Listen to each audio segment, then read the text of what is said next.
games are getting hyped up for a new release, I suppose.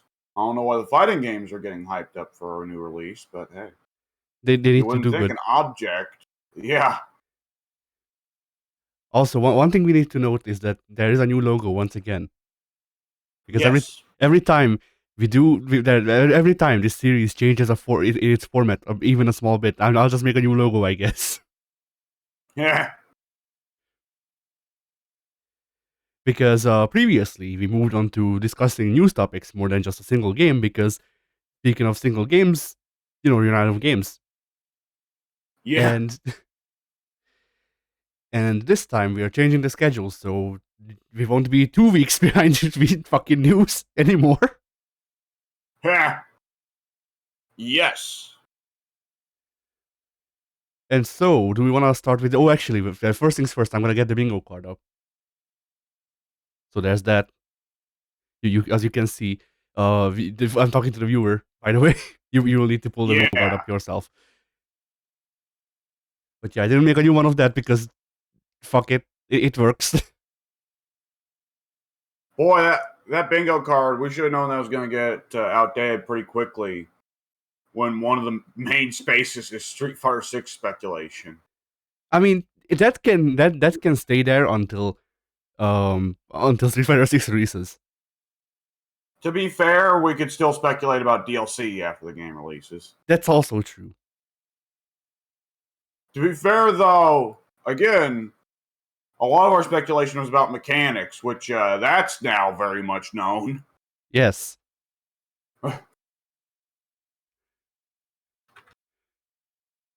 All right, so yeah, if you didn't know, Street Fighter 6 had everything revealed Yes. pretty well.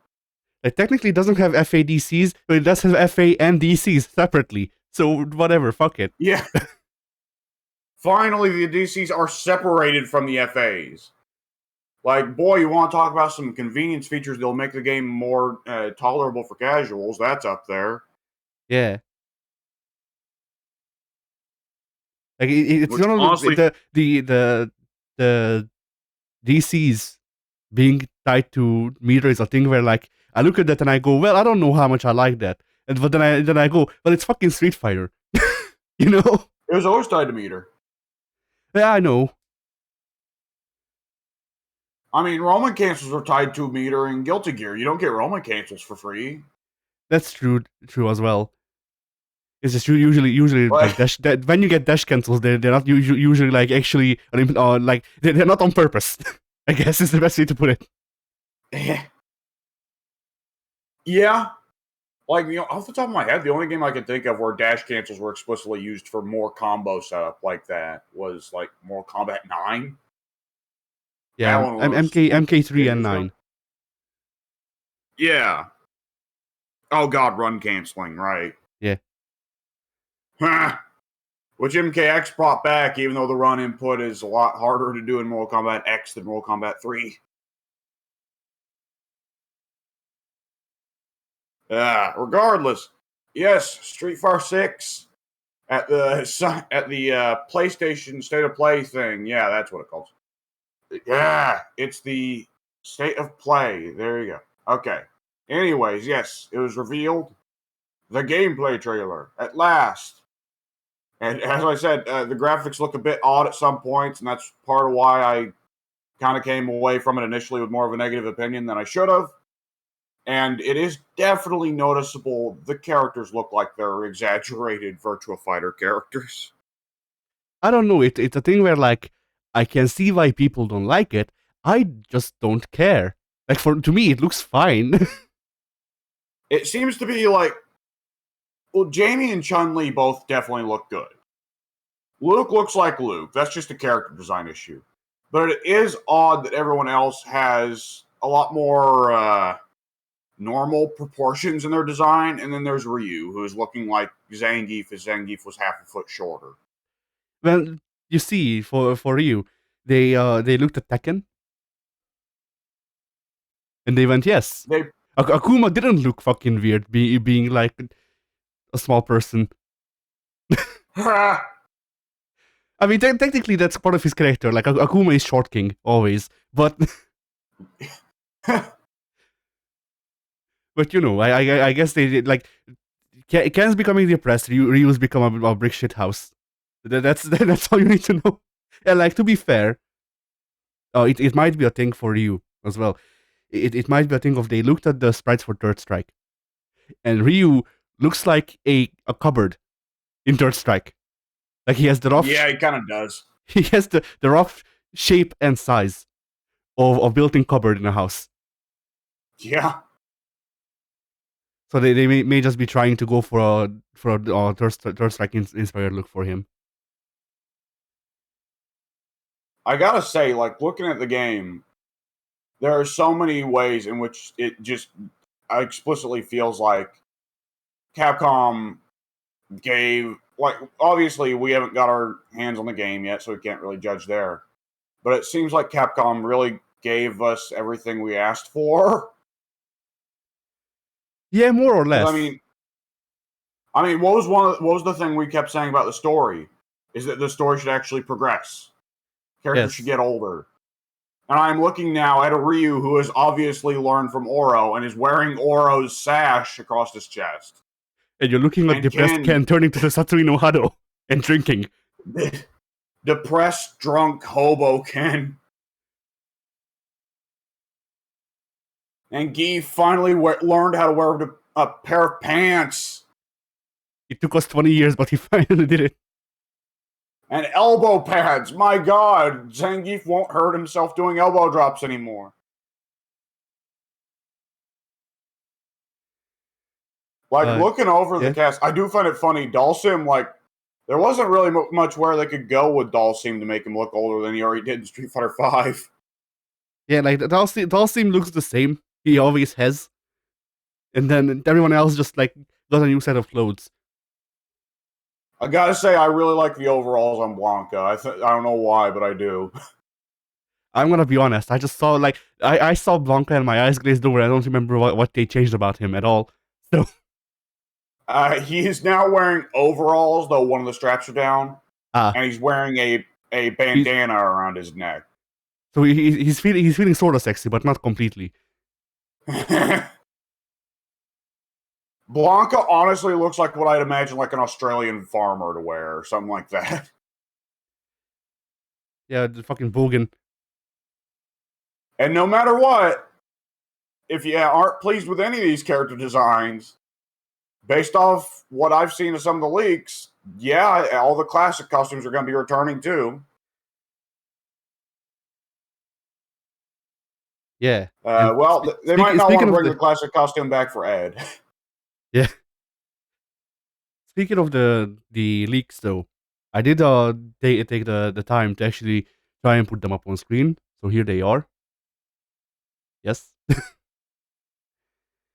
in case someone fucking missed them somehow, you can see. Oh God, yes, they are everywhere. You can now see Akuma's best costume ever. Like, it's going to be the next character trailer they release. It's going to be like, "Hey guys, it's Marissa," and people are going to watch it in the comment section. They're just going to be like, "Man, I can't wait to see what Jury looks like." Yeah, in motion when they reveal her. Yeah, like I'm hoping that since Jury has design based more on her SF4 outfit, then she will actually get moves this time. Yeah. It's difficult to say because the Street Fighter V Yuri was very much made as part of the initial Street Fighter V design setup. The initial Street Fighter V designs are generally weaker than later ones, with the exceptions of guys like Balrog and Urien, who they just didn't bother to change at all. Yeah. And even with Balrog, like, Balrog losing the bullhead in favor of the screw uppercut was definitely a not great choice, personally speaking. Yeah, I don't think enough Balrog to have an opinion. So, but yeah, like for me for it to really feel like Jury, what they need, like, she needs to have 3 moves. She needs to have her like Hadoken, that I don't remember the name of ever, which she did in 5. She needs to have her like cartwheel kick. That I don't think she had in 5. And they give her the fucking dive kick back. She needs that. Yeah, Jury in SF5 feels like. Well, it's the funny thing of she has the ability to hold those moves, which she could in Street Fighter 4. But the fact that you have to build them up in such a way like that, and the fact that they are now, there's one of them that's a projectile, but the other two are just like an overhead and what, like a what was it? Yeah, the spinning roundhouse kick, whatever. Yeah, something Makes like it that. feel like she's this odd character who needs to take the time to step away from the opponent to build up close range moves. Yeah. Alternatively, Like, don't get me if wrong, they don't like alternatively, if they really don't like how SF4 Jury played, they can just copy Kim Cop one. I'll be fine with that too. Even depends. Jury has just. If they wanted to, I guess they could do the powerless Iori thing. Powerless Jury could be like Kim Kaplon, I guess. Yeah, that could be fun. But something tells me they will not. I have to imagine that with Jury, part of the intent is kind of realizing, okay, yeah, SF5 Jury didn't quite work out. She still got an incredible popularity. Let's try and bring that back by going back to what made people love her, which is, of course, the SF4 design. Yeah. By the way, before I forget, I just wanted to bring this up because apparently I read that the reason Kim isn't back in KOF 15 is because they're afraid of his pants. They can do better. They can do pants better than 13. So they just went, we don't want butter. Yeah. Do they know that people will accept it if it's just a static prop? It doesn't have to be billowing in the wind. I don't know. But like at the same time, think about it. Like the pants are 90% of Kim's character. Because like aside from his pants, he's just this man. Hang on. Yeah. One thing we're not considering here. Do you think Jury went back to her SF4 design, not because they're trying to go back to SF4 with Jury, but just because they don't want to have to get stuck doing the fucking tracksuit thing again? You think they're just going to have a rule at Capcom Pro Tour, you can only use the character's default costumes? Oh, maybe. Because, I mean, I thought the tracksuit was amusing, and I did like that every character had their own personal touches on it. But I can definitely see where some people thought that it really made the game look lame at Pro Tours, right? Yeah. I mean, there's definitely no cleavage looking at this roster. No female cleavage looking at this starting roster. There's definitely some male cleavage. There's lots of male cleavage, but yeah, there's no cleavage aside from Zangief and Akuma. They make up for all of the roster. Well, I'm looking right now at DJ, Rashid, and Ed, who are all in a row on this sheet, and all have male cleavage. They left the jacket sensuously unzipped to expose the center of their pecs. Look, it's hot. They need the breeze. Don't get me wrong. They're gonna heat stroke. It's a design that works. It's a design that works, but it is very amusing. Yeah. The funniest part of the leaks for me is that I looked at them when they came up. I looked at them and I went, that's fucking DJ. If this turns out to be turns out to be wrong, that's why. DJ's presence is the only thing that makes me worried that it's not real. Why would the character design? Why would the leaker go to the trouble of making a fake new DJ design? Fun, I guess. I don't know. Holy shit! You know what I just noticed? Yeah. DJ doesn't have maximum going down the side of his pants. Oh. He's just got the Jamaican flag. He's not Maximo anymore. He's not Shin DJ. He's too old. Imagine a DJ that is suddenly like much quieter and much simpler in his movements, and instead his pants have labeled on the side minimum. his whole gimmick becomes just like fucking haikus. All of his moves are the fucking 10-inch punch or whatever, or the 1-inch punch, either one. Yeah.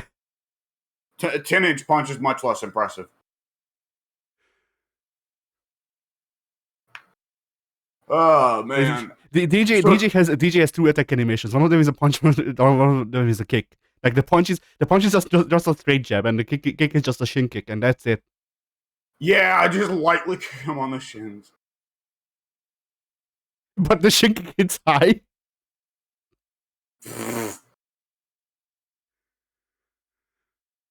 For the super, he just does like a really lame throat tap, but the opponent sells it by doing a backflip. Yes. And it's just a reused animation of his jab. Yeah. Oh man.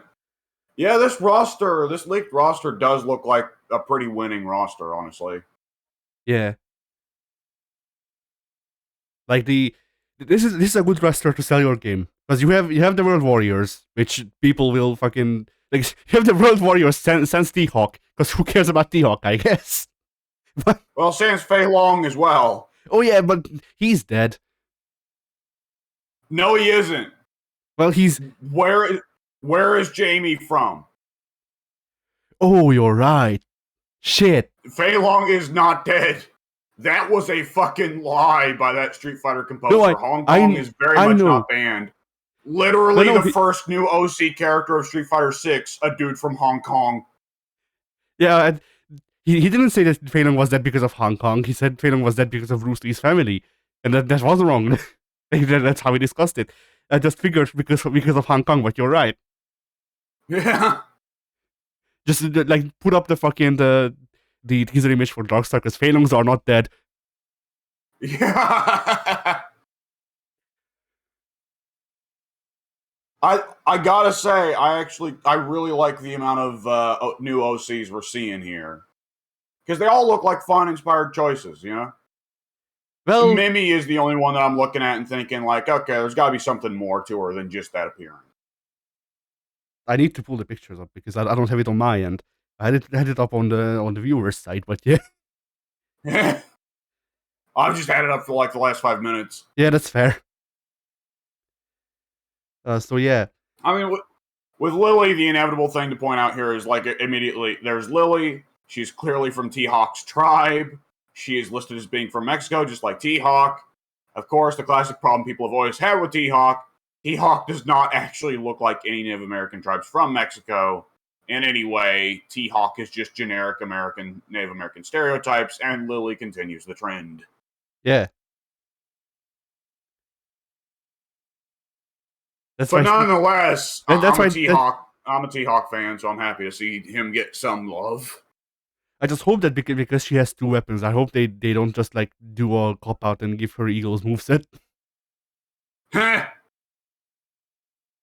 Well, that would be funny if it's like combination. She's a hawk and an eagle. Get it? Yeah. I have to wonder if part of it is they thought like, okay, what if someone had T-Hawk's like air maneuver stuff? His dive kick, his up, a little dash there, that whole thing. But he's not a command grab character, right? Yeah. So what you're saying is that like Lily will have air dashes, and Akuma will just have fucking Guilty Gear mechanics on top of whatever Street Fighter has, because I guess that's his gimmick now. for the ultimate anime fire experience in Street Fighter 6. Oh man, did you see the stupid thing on toss up on Twitter over some like Kotaku writer saying Kimberly is the first black Street Fighter character? Yeah. Because first black woman in Street Fighter. There we go. Yeah, because people from Africa are not black, I guess, anymore. Yeah. You're only black if you're African American. What? People. Speaking of people, there's Aki Man, or Aki Woman, I guess. Aki Woman. That'd be a funny twist. He's back with a vengeance and with tits. Yeah, this is Street Fighter 6 is a stealth relaunch of No Mercy. Yeah. So you look at Aki, like, she is explicitly just, okay, look, Fong, we think we have something with Fong, but we need to reset the board here. Yeah, that's the thing. What if Like for me, in my opinion, they went the complete opposite side because I liked Fong as a character. I don't like playing Fong, funnily enough. But I liked how well, she's everyone hated definitely gonna Fong. play different. But yeah, but she's not gonna be like fucking goofy and annoying. So that's those are the things that I liked about Fong. Like she looks like Lin from KOF. Kinda, yeah. Like I half expect her hands to go through the ground and for her to have the poison mist. See, I'd love for there to be Poison Mist, just for the Muda reference. Yeah. I mean, if anyone, Zangief has to do it because he's the only wrestler on the roster now. That is true, but that will not last. Yeah. We're getting El Fuerte. You know, fucking Honestly, tuxedo. oh god, I think if anything, we are guaranteed within the first 3 DLC seasons to get Mika at some point. But she's banned. Too much ass. Well, they can put pants on her. She doesn't have to slap her ass this time. That's not the Armika special. I just have to imagine Armika is now kind of in the jury role or the Melina role of now she has to be in every single game or else her fanboys will lose it, right? Yeah, maybe. And similarly, I've seen people say that they're missing Menat. You know, Manat ain't my jam, but she's gameplay wise a very different Street Fighter character.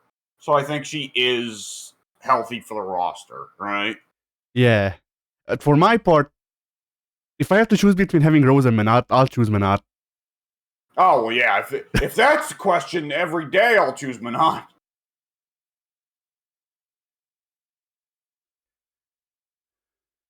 Because bloody hell.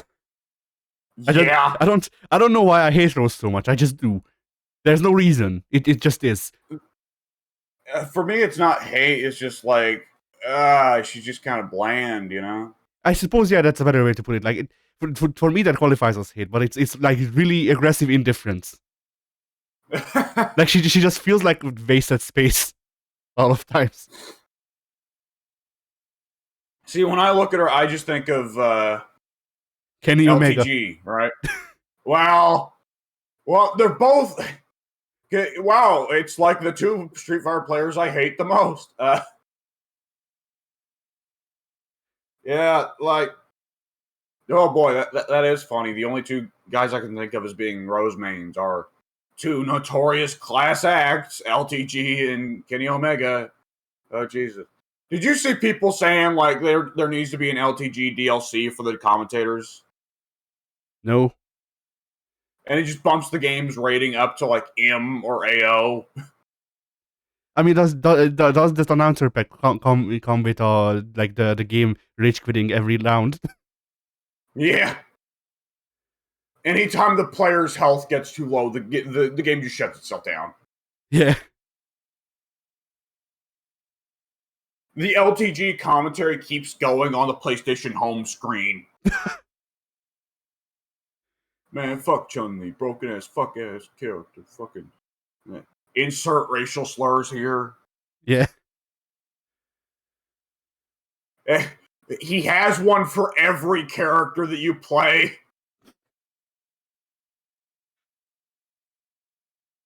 The fucking encyclopedia of racism opens. There's like a 1 in 50 chances that it just fucking like it gives you a Disco Elysium type choice, but it's all racial slurs. Yeah. It reads the opponent's online profile and has specific slurs related to any information they have filled out in their profile. Yeah. Like it doesn't like it moves past the characters to insulting the players. Again, now I'm just imagining Capcom making this a mandatory thing on Pro Tour.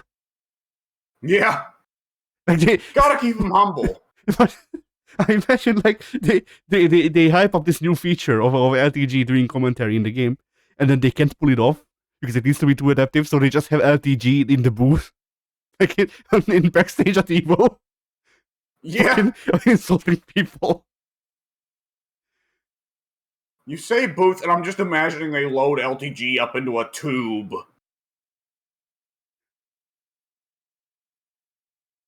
And once the tournament is over, the tube fills with water. And that's how LTG becomes Venom, I think. Or alternatively, Luke Skywalker. Either one. Anyway, so yeah, the new characters. Kimberly has hair. There's Jamie and Kimberly will have a battle of the hair at some point. Yes. That's Aki is watching in the background. Hers is unique enough that she gets to be there, but it's not big enough that she gets to fight. No. It's a hair versus hair match, and Aki attaches the loser's hair to her own. Imagine like a fucking bull rope yappa pie strap match where Kimberly and Jamie have to connect their hair for the match. Yeah. Then again, oh god, James Cameron's Avatar, that's sex. Wait. Shit. And that's how Street Fighter 7's cast is born.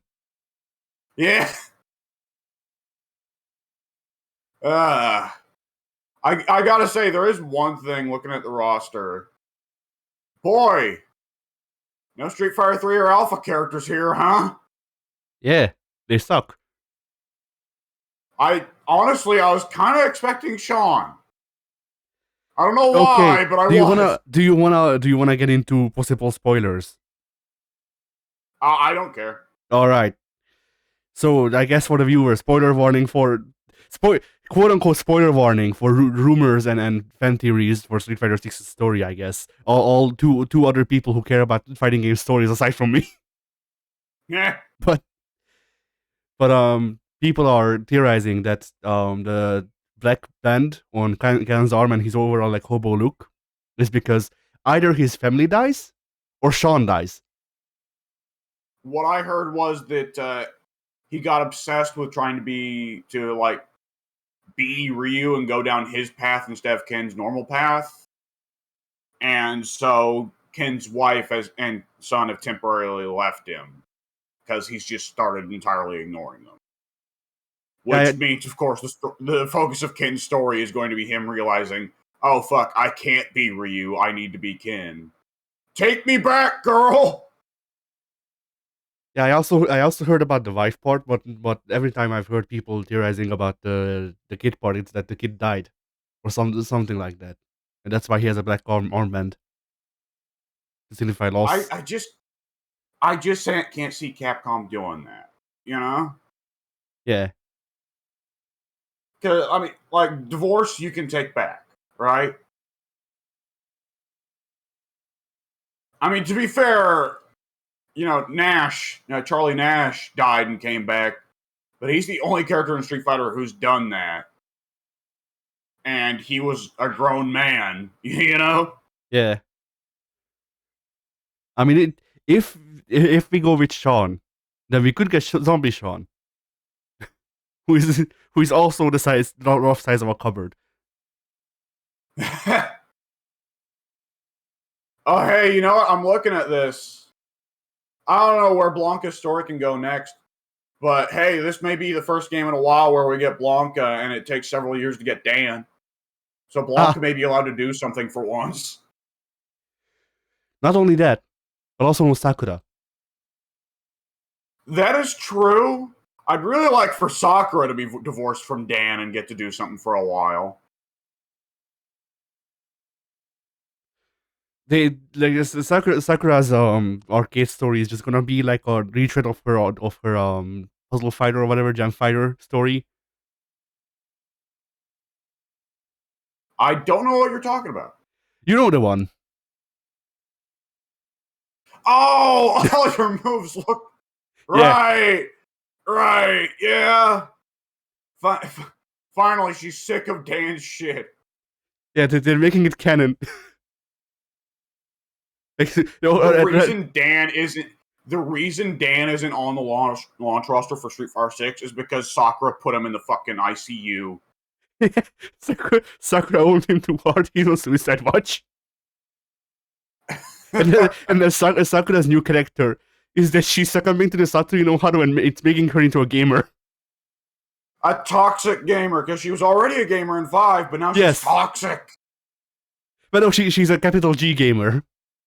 There we go. Oh no! Don't put Sakura against DJ or Kimberly, whatever you do. Shit. Sakura's wing quote against DJ. No, Sakura's wing quote against Blanca is "Don't let me get your first design out." Shit. Like, for some reason, you can't, like, even if you put her against all the other women of the roster, Sakura is inexplicably sexist. Yes.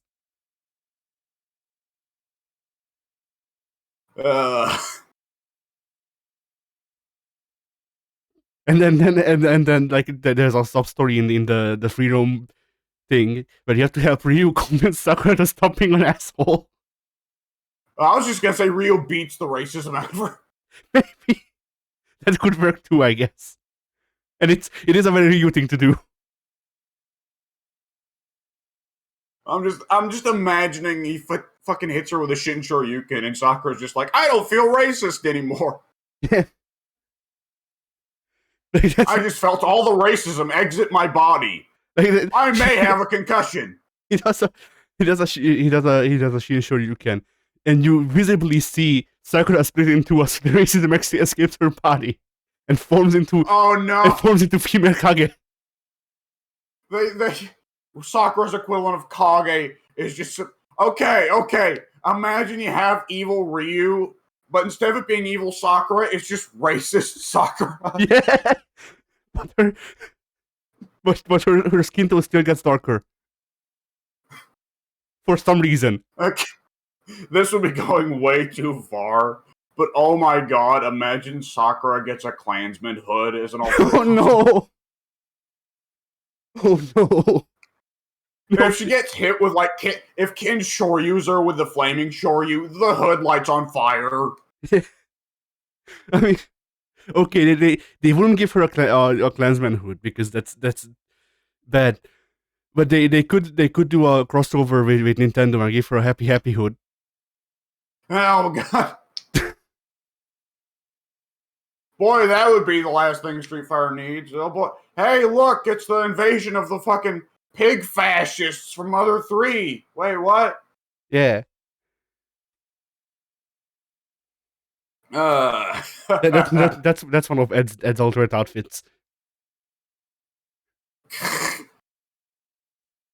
Where is Ed gonna go? Because he doesn't look like he's really trying to be M. Bison Jr. here, but that's what Street Fighter 5 was implying Ed was gonna turn into. Well, from the looks of it, he went to the Gap. So that's true. He does seem to have a Shadowloo pin on his little shoulder there, but like he doesn't have any new Shadowloo minions unless like Aki or Marisa is supposed to be new Shadowloo. I'm assuming that he's trying to resurrect Shadowloo. Maybe, but he's not supposed to be dead. Any new hires yet? Yeah. So I noticed we got look at it. None of the bosses from Street Fighter 2 are here. Yeah, none of the 4 Heavenly Kings or whatever the fuck. Yeah. Sagat, I killed Sagat officially. He's dead. Yeah. That's why he's not in this game. You killed him so hard, you also killed the future incarnations of him. Yeah. Shit. Bison is still dead from Ryo killing him. Vega and Balrog are both too busy because they're at Sagat's funeral. Yeah. Never mind that Sagat was a good guy in 5. Yeah. It doesn't matter. Hey, Rog's got enough respect. But yeah, but Vega wouldn't. Vega. Well, Vega's just cruising for hot chicks. he's he's trying to pick up chicks at a funeral. Yeah. He's just walking up to them. He's not even in like he's not in a proper funeral suit. He's just in his normal attire at a funeral, going up to women like, "Hey, baby, do you see how handsome I am?"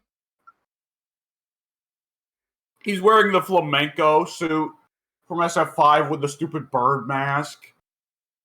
Yeah. Yeah, this is a fantastic roster, but it is the thing of the modern age that anytime we get the actual characters, we inevitably end up looking at it and it's like, oh, now I wonder what season 1 of DLC is going to look like. Yeah. I mean, this is also one of those situations, though, where, like, neither you nor I are dependent on DLC, because both of us have our primary boys here already at launch, you know? Yeah. Like now for me, By all I'm means. just now for me, I'm just looking forward to seeing how they designed Akuma, because I want to know how much they committed to just making him a fucking Guilty Gear character by now. That is a good question. The question is, will Akuma have picked up a new move that makes use of his gigantic musculature? Yeah, the muscles of Akuma. Okay, new Akuma move. He just gets out a big old jug of that, like, protein mix and gulps it down, and it just doubles the strength of all his moves. Yeah, that's his taunt. That's his taunt. He gets out a big jug full of milk, and he chugs it down. He just takes out the protein mix and a jug of milk, and he does like Stone Cold Steve Austin, right? He smashes them together and then rains it down over his mouth. Yeah.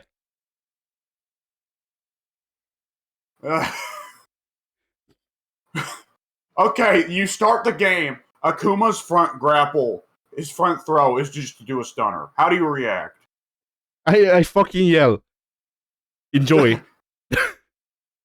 Like if that's his front grab, and his back grab is like a fucking like a release tiger suplex, that would be hype. Akuma's round intro is him smashing glass. He tries it on ATV. Flips off the camera. Limp Bizkit starts playing. Not Limp Bizkit, Disturbed. Oh, same difference. Limp Bizkit was Undertaker. You are absolutely right. Yes. Yeah, I listened to fucking the Disturbed version of whatever Stone Cold's theme is too much. Yeah. He had it for like a whole year, didn't he? Yeah, I think that was like his either his last team or like the one before that, before he retired properly. Like, that's the weird thing about the last Austin versus Rock match is Austin comes out to the Disturbed theme, and Rock comes out to the Hollywood Rock theme. So they're both like coming out to entirely different themes than you're used to. Yeah. Either which way, man, I'm like, oh yeah, that is just such a good Akuma design. Yeah, I said this. They took the lion hair and made it work. Yes, because it's not just lion hair anymore. He let it down, and he has a fur coat. Why? Why not?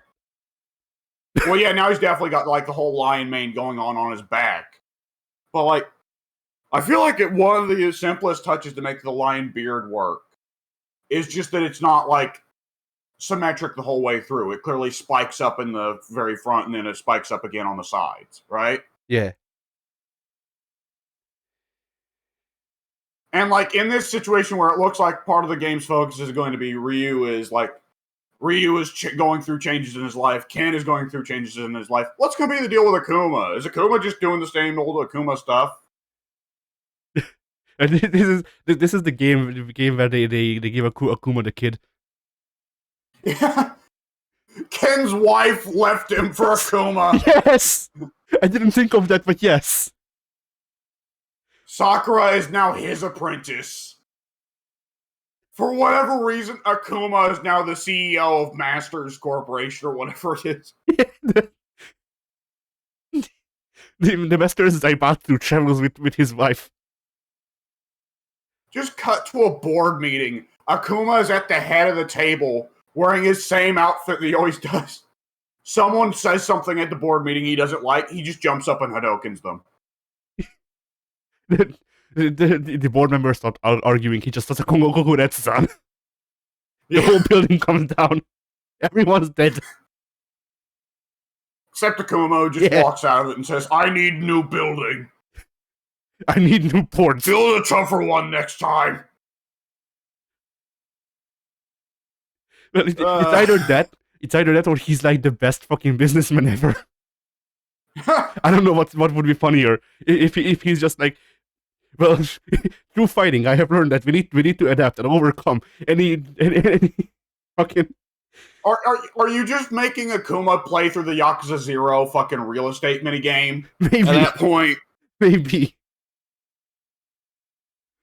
Like, it turns out that Masters Corporation has absorbed Karin's corporation over in Japan because Akuma beat Karin in a fight. Yes. I mean, that would be fucking in character for both of them.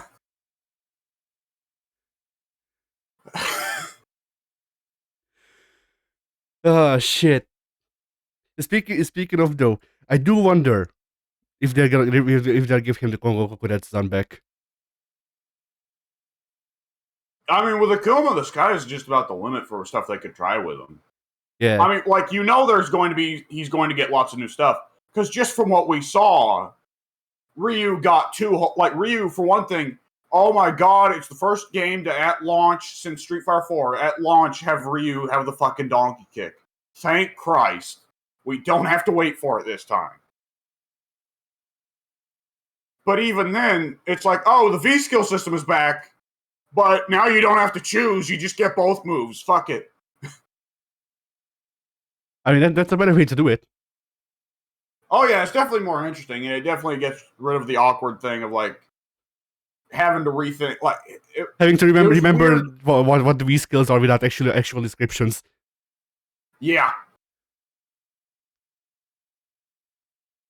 And just, like, immediately, like, for Chun-Li, oh yeah, Chun-Li now has a Shoryu at all times, and Chun-Li also is now a stance character. Well, those are some pretty big changes to Chun. Yeah. Wait, does that mean that Gal gets his Air Sonic back? It's a good question, because Chun got one of her old V-skills from Street Fighter V back, but the stance is new. Because you remember, her other V-skill was just something else entirely. I don't even remember what it was. I don't remember. I remember her Shoryu, but I don't remember the other one. So with Guile, I have to wonder, with some of them, they might keep the V-skills that did seem really successful and really cool. And with Guile, I mean, blatantly, the Air Sonic Boom was a really cool V-skill that entirely changed how Guile played. Yeah. I mean, with Ryu, they didn't keep either of his old V-skills, but one of Ryu's old V-skills is now a universal tool that every character on the roster gets. So, yeah, and the other one just sucked. So then I do wonder if they're just gonna make his taunt just do damage by default. Akuma's, I mean. Who's taunt? Oh yeah, Akuma's. Because like that. Yeah. I hope the game launches with taunting at all, and we don't have to wait till Dan releases like Street Fighter 5. Yeah. Oh, but I mean, like his V skill 2 was his old taunt from 3, I think. But now it had more purpose because I think it did a minimal amount of damage and launched like it did in SF5 in 3 as well. But in SF5 it also built meter. Yeah. So I'm just wondering if they're gonna keep that one, because the other one was more widely used from what I remember, but at the same time the other one was just a fucking parry. So it's definitely gonna be interesting to see. I mean, I can't like tell you much about this, but correct me if I'm wrong. Didn't in SF5 Akuma picked up some Oni moves? I don't remember enough about Oni. Because they can't. I know the big jumping overhead smash was an Oni thing. Well, it was, but it worked differently. But yeah. Yeah. They can't focus too hard down the Akuma is turning into Oni road, though, because for one thing, Street Fighter 3 didn't really imply that. And for another thing, I think people kind of like that Akuma isn't still going too far. Akuma's still one of the more sympathetic Street Fighter villains. Yeah, like that's the thing. Like I hope that since Akuma has a new design and everything, I hope that they actually give enough of a shit to give him some character development. Because like that's bit of character development we had for Akuma was in Street Fighter 2, where he just went, "I want to fucking die," and then that's it. You can't see it, but Akuma's got a child strapped to his back. Yeah, it's Ken's kid. You can only see it in certain throws. Okay, if he has a child strapped to his back, then instead of him doing the story, it's the child. Yeah. He kicks the person, and then the child grabs their head and does the stunner. Yeah. They both do the stunner, rather, but yeah. His new they show what the Raging Demon does, but instead of Akuma beating them down, he just simply turns around and the kid bicycle kicks them in the face. Yeah. I realize now a lot of our jokes about insane stuff for Akuma to do boil down to what if Akuma had kids? Yeah, because Akuma has no character. And it's just insane to imagine Violence Man being a father, right? Yeah. But I mean, that's like half you of almost imagine him being Kratos from God of War 4, right? It's once again one of those things where like you see him acting a certain way in battle, so you go either he's fucking ruthless as a father, or he's the best father. He's fucking like the worst of anything that's civilized, or he's the best and he just lets out the inner beast whenever he's fighting. Yeah. Akuma's just the most casual, relaxed guy if there's no fight going on. And you have to remember, Akuma has a day job. Akuma, right? Fruit salesman. Yeah, no, not fruit. He sells takoyaki, I think. Ah. But isn't there art of him selling fruit to a little kid? I don't remember. I remember seeing seeing art of him selling takoyaki from like a comic or whatever. Oh, okay. Akuma fruit art just brings up a bunch of pictures of strange fictional fruit. Hang on. Ah.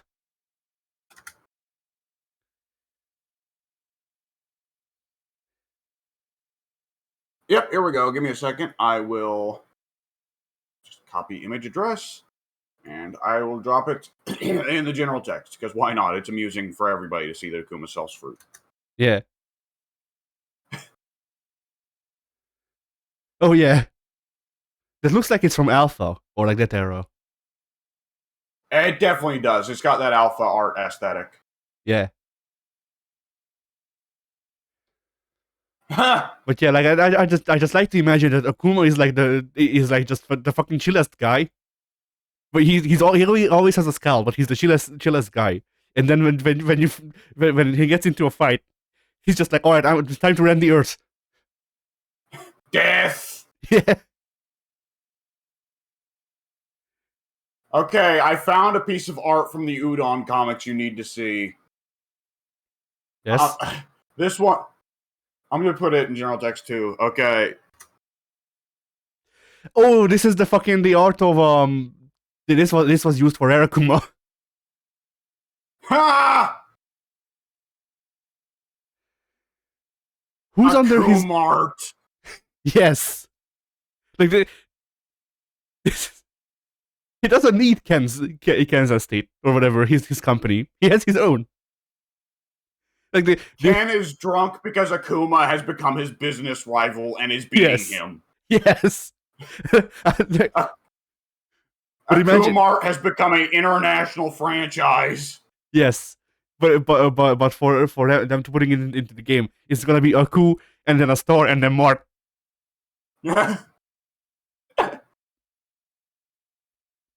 The more I look at this art, the better it gets. I just noticed Dudley's the guy running the front counter. That Oro's taking a nap on the roof. I don't know if Dudley working with Akuma makes sense or makes no sense. Both. Well, the question arises of Dudley, you're unreasonably rich. Why do you need to work at the front store of a grocery store? He's bored. Meanwhile, the abominable snowman from Darkstalkers is just looking in the back, looking either like he's incredibly happy or he's about to eat Sakura. Maybe both. Considering who he is, he could be doing both. Is that Dan who Man, tried to I steal can't wait shit? for I'm sorry, what? Is that Dan who tried to steal shit and Akuma beat up with a broom? Yeah, Dan tried to steal some candy because he's Dan, and he's crying because again he's Dan. Yeah. I like to imagine that if you like he has no security measures. He is the security measure. Yeah, Like fucking you try to steal shit and Dudley doesn't see it. You just hear the sound effect for Ashura Senku. the other customers just see Akuma glide past them, Yeah. but he's still wearing the apron and he's got the broom with him. Yeah. Like this is like I want more of this shit in the actual games. I want more characterization for my short king. he needs a character. Cause like the shit that they do with him, the shit that they do with him is fucking great. I'd love an art series of Zangief wrestling increasingly absurd things. The last comic is him wrestling Cthulhu. It's just him doing a diving splash from on high out of a plane onto Cthulhu. Yeah. That reminds me of that D&D story. I don't know if you ever heard it, where a guy was obsessed with making a wrestling-based character in D&D, and the DM got really mad at him, but let him do it for the most of the game. And around like when they're like in the really high levels, the DM is like, okay, here's one thing you can't fucking wrestle. Here's a dragon, right? And Yeah. you know, it's like 10 times the guy's size, so it's like, oh yeah, how is he gonna wrestle? And he has this guy jump on the dragon's back as the dragon flies up and passes a skill check to fucking put the dragon's wings in like a chicken wing hold while, 30,000 feet or so ever up in the air and do what is basically a pile driver to the dragon. Nice. Killing them both, but nonetheless, what a way to go. Yeah. Speaking of the art, I just zoomed in, and the thing on like there's a sign saying shoplifters will be beaten by security. So Yeah. so yes, he is the security. Wait, hang on. I'm looking at it. It says shoplifter is beaten severely. Oh, you're right. Oh.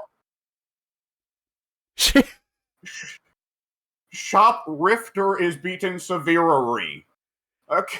Look, I love I love my music like Bruce.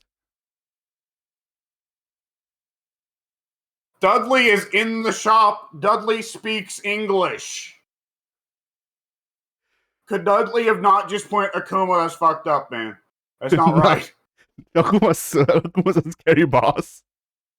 That's true. Maybe that's why Dudley works for him. He can't say no. I also like how Cammy's doing fucking espionage and spying on Akuma to sell the information to Ken. Yeah. It's a simple thing, but I like the contrast of Xienko on the left going, oh, that's horrible, what violence? On the right, Blanca just going, stupid bitch. Yeah. Finally, Blanca is free. Blanca is a free goblin. And he just goes rolling off into the distance. Yeah. Who's standing there with Felicia? I was thinking that myself. It looks like a guy from... Is it not a guy from rival schools? He may be. He looks like familiar. I just don't know who he is. He looks like he's from that, I always forget its name. He looks like he's from the SNK Run and Gun series. Not Akari Warriors, but the other one. I don't know which one. Wait, isn't it Daigo? Like Akira's brother Daigo, I mean. From Rival Schools? Yeah. I think that's a Rival Schools character. I'll look real quick, but excuse me. I mean, everyone in that shot is some kind of Capcom reference. I'm really curious who the guy. So, like, you see the guy to the left of Akira's little right hand. To the left of her right hand. Excuse me, Akuma's right hand, not Akira's. Oh, the small guy in the window or whatever. Yeah. I mean, that may just be a dude, or it may be Gen. Back with a vengeance. He haunts Akuma, even though he's dead. No, he didn't die. He just sends Akuma a picture from hospital. I lived, bitch. Stop praying for my grandpa. You've made him too strong. Yeah. Okay, the dude with Felicia is a character from Rival Schools named Hayato. Okay.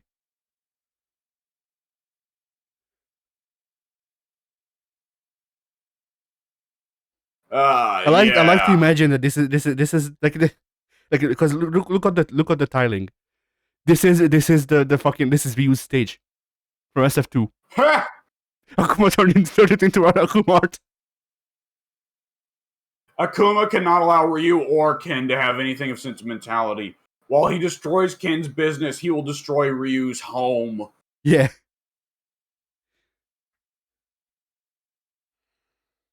But anyway, he will eventually stage a hostile takeover of all Street Fighter stages. Akuma art will be omnipresent. Yeah. Like Bison try to take over the world through brute force. Akuma is too intelligent for such undertakings. He will covertly take over the universe. Yeah.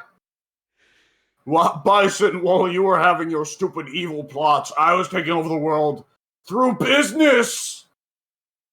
And then Bison gasps. Shit. All right, yeah. Yeah, anyway. So, yeah. So, do we talk about, like, the mechanics of the Ross? Like, there's a lot to talk about with the Street Fighter 6 stuff, you know? Yeah.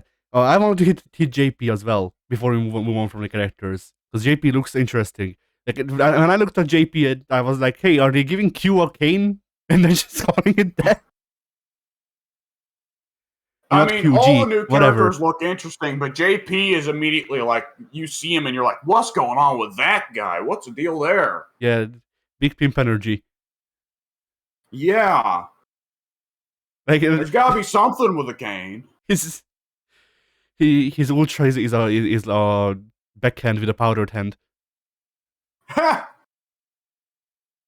His V skills are different variations of calling in the hose. Yeah. For some reason, it's still the tag team partner Armika had. Yeah, I was going to make that same joke that Mika and her tag team partner are the host for some reason. They never explain why. No. It would actually be funny if he just calls in an assortment of Capcom girls. Yeah. Morgan just shows up and spams Soul Fist for 10 seconds. But it's her Darkstar Girls 1 sprite. Oh no. It can't be killed. It's too strong. Well, don't you know they finally updated the Marvel 3 model? So it's just going to be the Marvel 3 model still being used 10 years later. Oh. Because they reused it for Marvel Infinite. Admittedly, they reused a lot of things from Marvel Infinite, but they reused the Morgan. All right. Yeah, it is really odd that there's no Street Fighter 3 or Alpha characters. Though that makes me think like the entirety of Season 1 of DLC is going to be like three dudes and Alpha dudes. Yeah, probably. I mean, like, okay, let's be real. You have to have the twins. People need to get salty. We need to sell the salt. That is That is true, and Jamie is explicitly stated to like think of Yun and Yang as his heroes. And the other thing is, like, clearly everyone on the cast is older. Sakura has grown up by the time of Street Fighter V, and Street Fighter V presumably took place years before Street Fighter VI, which means if Sakura comes back, Sakura's going to be like in her mid to late 20s, which is crazy to think of. So Yun and Yang are also older by this time, right? Probably. Because this has happened far enough from Street Fighter 3 that Ken has lost his fucking livelihood somehow. And Akuma grew a beard and decided, you know what? Shirts are for wimps. I don't like them anymore. Yeah, the Akuma stage team is just replaced by I'm Too Sexy. But it still has the traditional like Japanese instrumentals.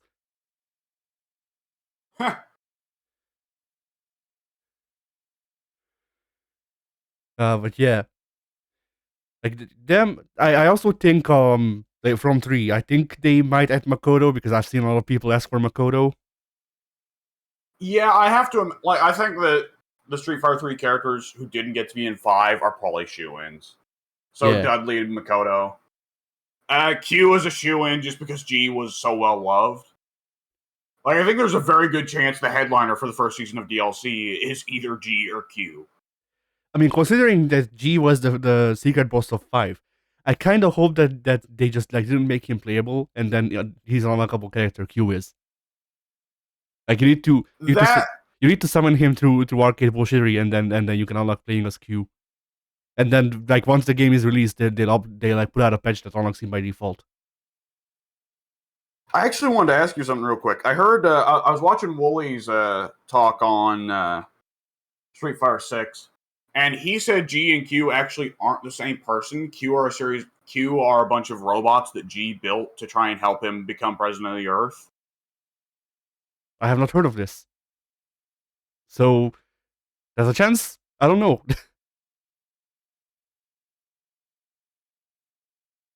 I'm looking it up now to see if that's a story thing. I mean, I don't remember it being a part of G's 5 story, but then those kind of just sucked, not conveying anything. So, oh, but yeah, speaking of, now that I remember, we talked about what new moves Akuma will have.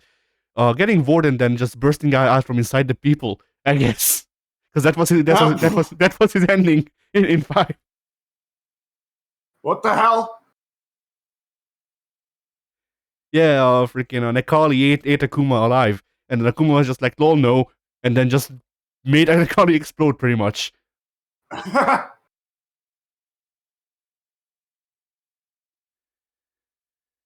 did you find anything on Q? Nothing conclusive. So yeah, the jury still seems to be out on whether or not G is Q, but apparently it is at least somewhat of a relevant theory, if Wooly mentioned it, that Q might not actually be G, but be a robot imitation of G. I don't like that. I like G having fucked up shit done to him by Gil. I do too. But if Capcom was doubling down on the idea of G being the discrete villain of 5, then what can you do? You know? Yeah.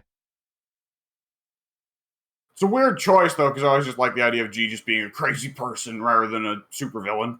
Yeah. And then once turned into Q, G would go on to live forever and then become a part of Guilty Gear.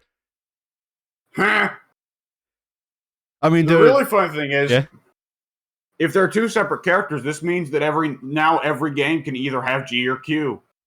No Street Fighter game can ever be missing them again. That's true. You know, we think it's time we give G a rest. It's time for Q. Oh, well, you know, Q, we had him in last game. It's time we give him a rest. It's time for G. Yeah. Eventually, the roster is just G, Q. It's the entire alphabet the whole way down. Yeah. And the Street Fighter will be perfectly balanced. Because everyone will have like 90% the same moveset. Yeah. The ending is just Ryu drowning beneath a tide of single-letter men of high height and strange character. Yeah.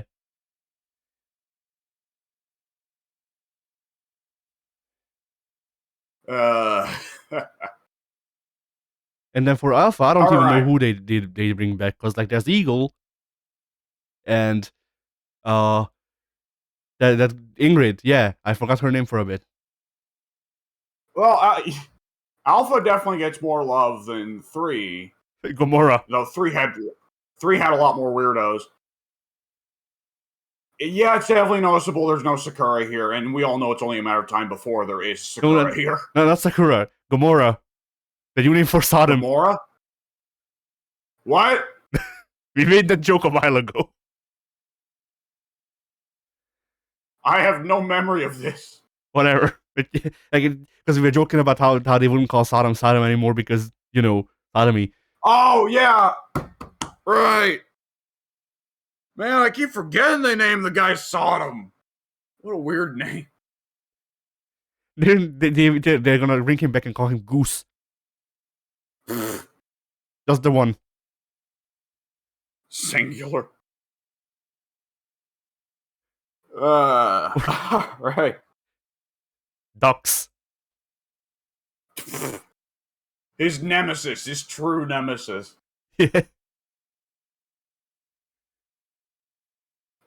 Fucking Terry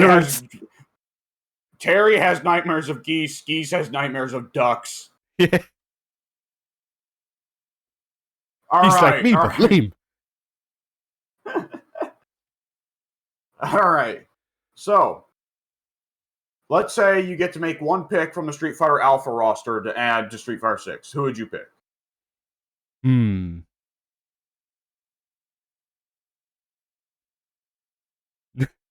I mean, I have to just to go young.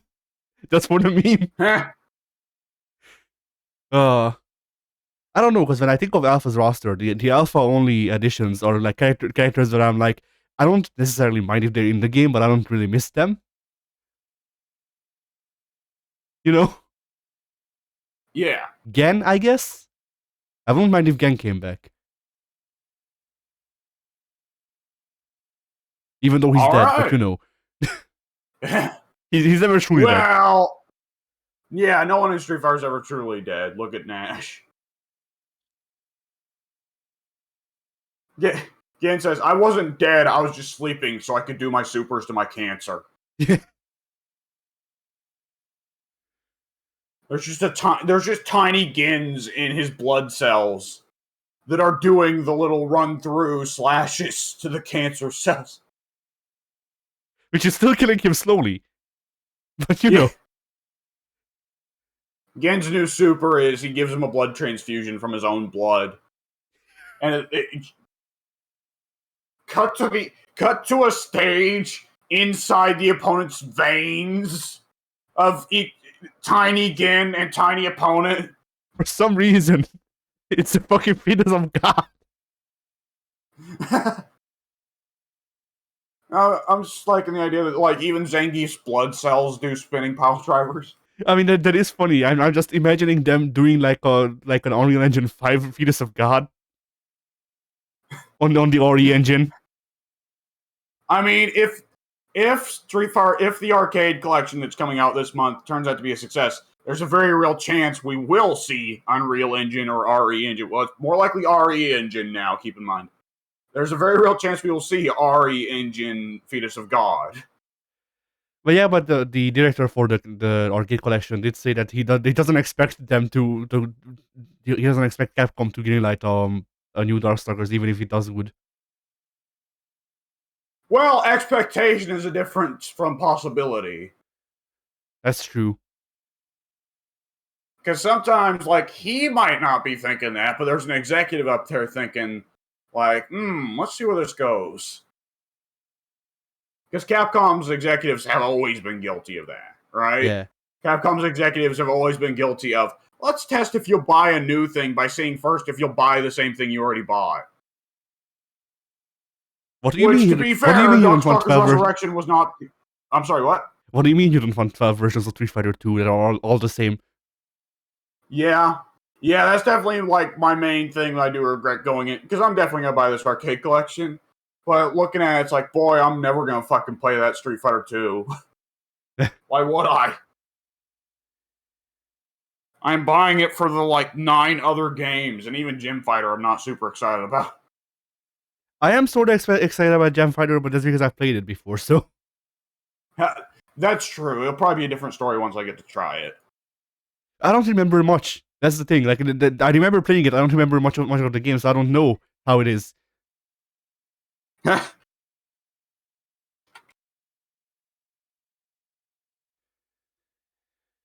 yeah. All right. So I guess for the mechanics of SF6. Yeah, I wanted to mention one thing. Just one Yeah. thing that, like in particular. Well, I guess we could start out with this. So we were all going into Street Fighter 6 like, oh, I wonder what the mechanics are going to look like. They never bring back old mechanics, so it's going to be something new. And I distinctly remember Max putting up a video saying, don't expect Street Fighter V's V system or any of those mechanics to come back, because they won't. That's not how Street Fighter works. Street Fighter 6 immediately, what if we brought back all the mechanics? All of them. Like, okay, from Street Fighter 3, we've got parries, and we've got everyone has 3 supers. Okay, from Street Fighter 4, we got focus attacks, and we got FADCs. From Street Fighter 5, we got V skills, and we got V reversals. If there are V triggers here, it'd be fucking everything. If there are V triggers and grooves, it would be everything. Yeah. It's grooves, but it's not the fucking, like it's not style select from Alpha. It's actually grooves. There's Cap, and there's SNK. I mean, more or less, the groove system is here, but the only groove you can choose is the bullshit custom groove where you just picked every ability. Yeah. I do kind of wish that the parries didn't work like Bikens and were more like third strike parries, because I just prefer those. Yeah, it's one of those things where it's like they brought back parries because people wanted to bring them back parries, but they also want to make parries more acceptable for casuals, so they made it where, for one thing, it's more it's something it'd be easier for them to teach in a tutorial. And for another they made it where you don't have infinite parries, and also excuse me. And also they made it where if you parry at the wrong time, your character's just left standing there like an idiot, so there's more punishment for it, right? Yeah. Because the issue is, like with Street Fighter 3, if you went for a parry and your opponent just did nothing, then you just walk forward. Which by all means, there was another risk there entirely of what if I parry at the wrong time, in which case I just eat the move outright. But it's different priorities, I suppose. And Yeah. I think a big part of it, honestly, was they're probably worried about players coming in, seeing a parry, and going, what the fuck was that? And never figuring it out. Because sometimes that would happen in Street Fighter 3. As a casual player, you would just accidentally press forward at the right time, or just not bother to block at all and press forward at the right time. Your character would do a parry, and you would go, what the fuck was that? Yeah, but like in my opinion, that's kind of what made it work, because you didn't like it didn't need to be exactly on read. You could just bust out a parry accidentally and then capitalize, and then they could also parry your shit the same way. Yeah. Like it's simultaneously a bad thing and a good thing that in Third Strike people can have a match, or people can have like a half a minute block of a match where no attack hits. And like technically that's bad, because the game is for all intents and purposes not being played, but it's good because it builds fucking tension. And it looks cool. Yeah. So you know. Yeah. I mean, it's hard to deny that in instances like this, part of the goal is, let's see Evo 137 happen again, huh? Yeah. And I mean, I actually was just mentioning to Mike, like, I don't know, last week, specifically the Royal Guard mechanic. Well, this was actually several weeks ago. We were talking about Dead Hard, right? In Dead by Daylight, and how it's such a problem for so many people. I was specifically mentioning how Royal Guard works, right, in Devil May Cry 5, which is there's 2 parry windows. There's a more generous generic parry window that doesn't give so much rewards, but you can still do it, and it still feels rewarding. And then there's the perfect parry window, which is much more viscerally satisfying and gives much bigger rewards. And Capcom seemed to be like, oh, that's a good idea. Let's just copy that for our other games. So now every character in Street Fighter 6 has Royal Guard. Yeah. Although it would be funnier if you could stand switch in this game too, and then they just kept yelling. Yeah.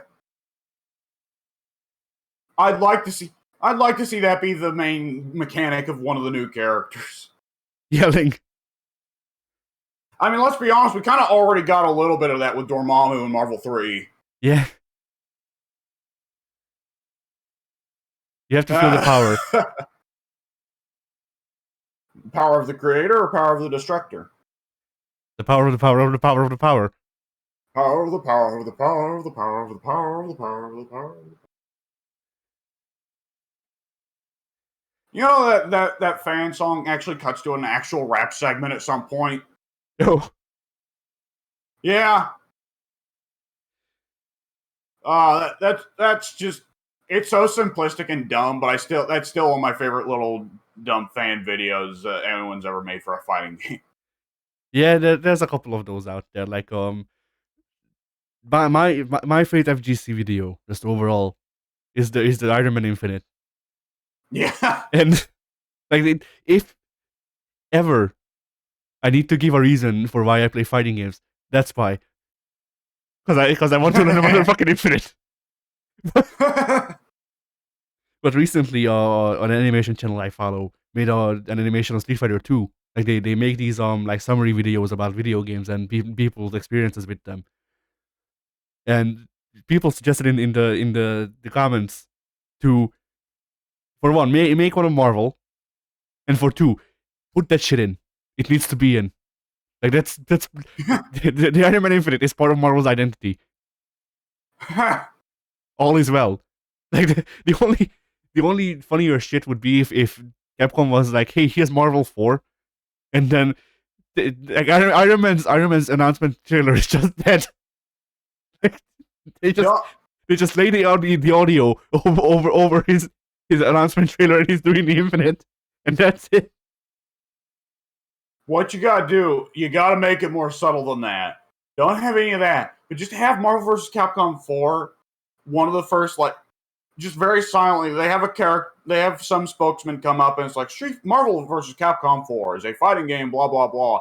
And playing behind him is the Iron Man Infinite. Yeah. And he's doing it to Deadpool.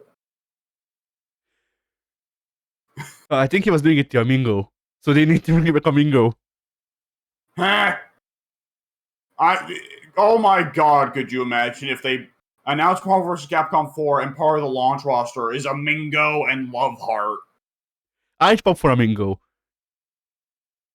Admittedly, I can see people popping for Loveheart too, because she was, for whatever reason, the face of the Capcom side of the roster in that game. Yeah. Amingo used to be on my team.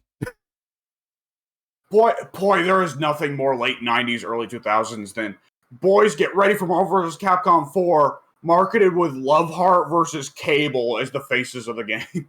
Oh boy, yeah. Fucking Cable is the face of Marvel Comics. Sure, yeah. I was going to say that like, for a second, I was like, well, comics is comics. Or at least that's what my brain went and did. And I was like, what if they fucking advertised Marvel with the Batman who laughs?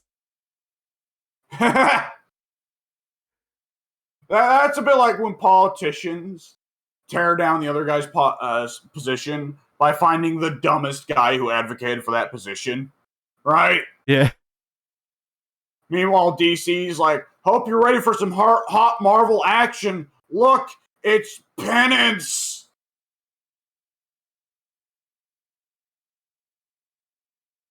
That I'd pop for that.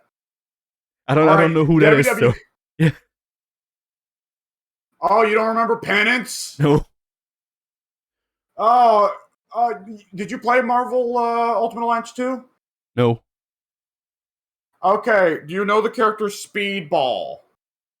Vaguely. So Speedball is Mr. Lovable and like kind of charming, amusing, kind of little comedy character. He's just like very happy-go-lucky superhero who just wants to help people, and he's very kind-hearted. And for a good while, he was part of the team with Night Thrasher and Namora, and I'm forgetting their name. I forget their name. But anyways, they were the team that got wiped out when the dude blew up the school at the start of Civil War, right? The supervillain blew up the school. Man, I can't believe that the Big Lebowski did that. Yeah. So after the Big Lebowski did that, Speedball was the only one out of his team to survive it because of his powers. So he's felt he had to serve penance for what he did. So he built a super. For one thing, the trauma made it where his powers wouldn't activate anymore, but he figured out his powers would still activate if he suffered pain. So he built a super suit that is just a spiky gimp suit with spikes on the inside, so they always hurt him, so he can always use his powers. Here, let me just look up pictures of it. Speedball Marvel. Just to like put like into perspective here. Like, let me get a classic picture of Speedball I mean, here. this does sound very 90s, yes. Trouble was, it wasn't 90s, it was 2000s. But it does sound very early 2000s too, so. It was mid 2000s. That's fine. The mid 2000s Okay, very here early, we go. early 2000s for like half of them anyway. Okay, there we go. There's him, and now.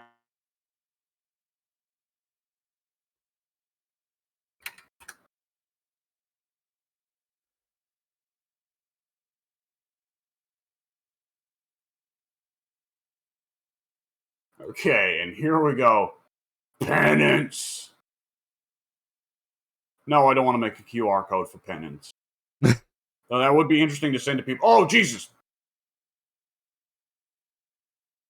What? Okay, Google did that classic thing where it gave me a really really long URL. So give me a second. All right. There we go. That fixed it. Okay. Here's penance. I should have downloaded the picture. Just put a link. No, I see the picture. Oh.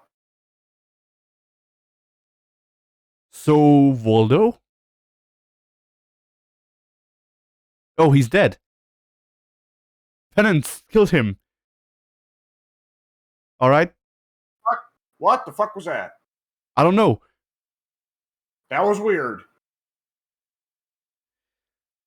On my end, I just rapidly joined and exited the call for like 5 seconds. Cool. Yeah, so I said he's Waldo. Yeah, more or less. Except Voldo's fun. I don't know. Well, Voldo's a weirdo. He's a freak. That's what's so great about him. I guess.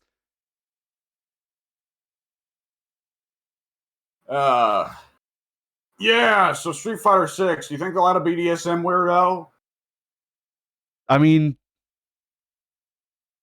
Birdie was in the last game, so maybe not. Oh, but wait, they might be adding Damned. Well, do we want to say that all bikers are BDSM weirdos? I mean, not all bikers, but probably most of the Motor City Gang or whatever their name is. That is true. I do kind of wonder, is the leaked roster not the complete roster? It's because none of these guys except JP seem like possible final bosses to me. Yeah, that is true. And there is the thing is that like these are all of the leaked characters, but we don't know if it's the final roster, as you said. I don't know why I just repeated that. And correct me if I'm wrong, when Maximilian was looking over like the roster that's shown on the tournament screen in the trailer near the end, wasn't Sean one of the listed names? I don't remember. Is Sean the final boss? Yes. Punished Sean. Amanda Knight his Okay. basketball. Yeah. The end twist. Ken gets to the end of the story, and it's like, who has done this? Who has ruined my life? And there's just a man in a mask, and he rips the mask off. It's Sean. It was me, Ken. It's me, Ken. It was me all along, Ken. And Zangief from the background just goes, "Oh, son of a bitch." Yeah. I mean, like, look, we all saw the Gil ad in the trailer, right? Gil's on fucking Times Square in Metro City. Yeah. And this is after Street Fighter 3, and they've explicitly said M. Bison is, if he's, like, somewhere still around, either as a psycho ghost or in a new clone body, M. Bison is keeping the cards a little closer to the chest than he ordinarily does. So unless it's a new villain or the surprise return of G, the final boss is probably going to be Gil. Especially because Street Fighter 5 goes to so much trouble to make the Illuminati a threat again. Correct me if I'm wrong. I don't remember. Like that's the thing about most of Street Fighter 5's plot, is that I don't remember because it was like a comic panel. Yeah. Well, there was the cinematic story mode, but I didn't play that. I did. Mm. There's nothing of value there. It's just Rashid. Well, Rashid. doesn't Urian still kind of imply the Illuminati is going to be a big thing again? I don't think he was in the cinematic story mode. Huh? Or if he was, then it was so. But he was on the roster. I don't remember him ever appearing. It was mostly just Rashid and Nash and Ryu.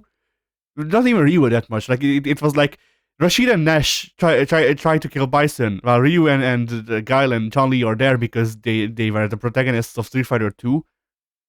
Yeah. And then Ryu continues to save the day despite the fact that he doesn't give a shit about anything except fighting. Yeah. And then Bison dies. And then roll credits. Nothing was answered. I like the only character development that I remember from the cinematic story mode is that Cammy started more actively freeing the dolls, which she has been doing for the past 20 years anyway. But you know. Yeah. Or she's like, "Oh no, my friend is dead," and Fang's like, "It's okay, I turned her into poison ice cream and ate her because I'm a weirdo." Yeah, no. God, that was the weirdest shit I've ever seen in my life. Did you see the scene I'm talking about, or are you talking about the funk scene? The only one I don't know exactly what you're referring to, honestly. There's a scene in JoJo where Kakyoin is licking a cherry, and he goes "rero," because that's the sound of licking in Japanese, I guess. And he acts like a creepy weirdo because of plot reasons. Seen that. Yeah, he acts like a creepy weirdo for plot reasons because they want the viewer questioning whether he's real or not. He is, like, for whatever reason he just does that. Never explained.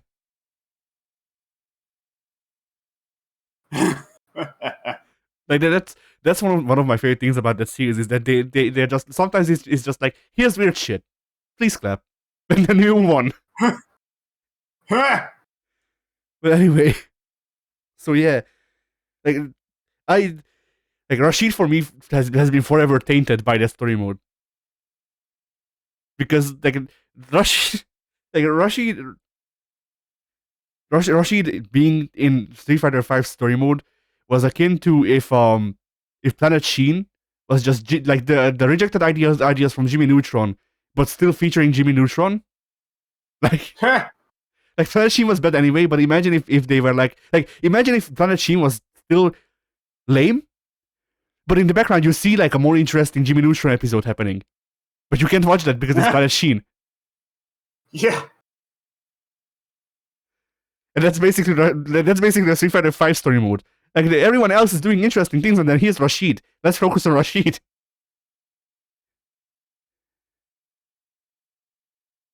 Like he's not. It's not that he can't be redeemed. I just don't know how they do it. I mean, for me, they've already got rid of the number one thing I didn't like about him, which was the Scouter. I didn't really care Gotta about say, his design, but yeah. gotta say, it is weird looking at him, and now he looks like a One Piece character.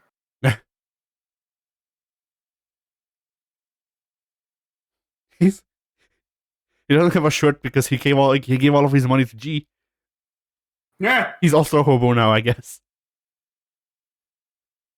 the Street Fighter story just progresses until everyone's a hobo.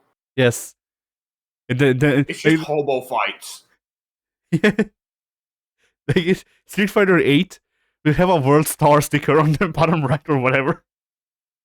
Yeah. And then like the final Street Fighter will just be like one still frame that says Ryu was right. And that's it. I'm just imagining M. Bison being like, "Ah, yes, the secret to Ryu's true power." And he just throws all of his clothes in a bin and walks out naked. Yeah. Balrog's covering his eyes with his boxing glove. Balrog Vega will be the one failure because Balrog can't leave behind his fight money. Yeah. Vega is covering his eyes with his hands, but he still leaves like slits so he can see, and he looks angry. So God gets out a second eye patch and puts it over the other eye. Yeah. Fong makes up the sunglasses. Yeah. Fong wants to see Bison naked. That's absolutely true. Fong sees Bison walk out naked. Fong starts stripping. Yeah. Oh God! Imagine Fong strips and his arms are just as long as his sleeves. I was going to say he has big like yoga arms. Always. Yeah.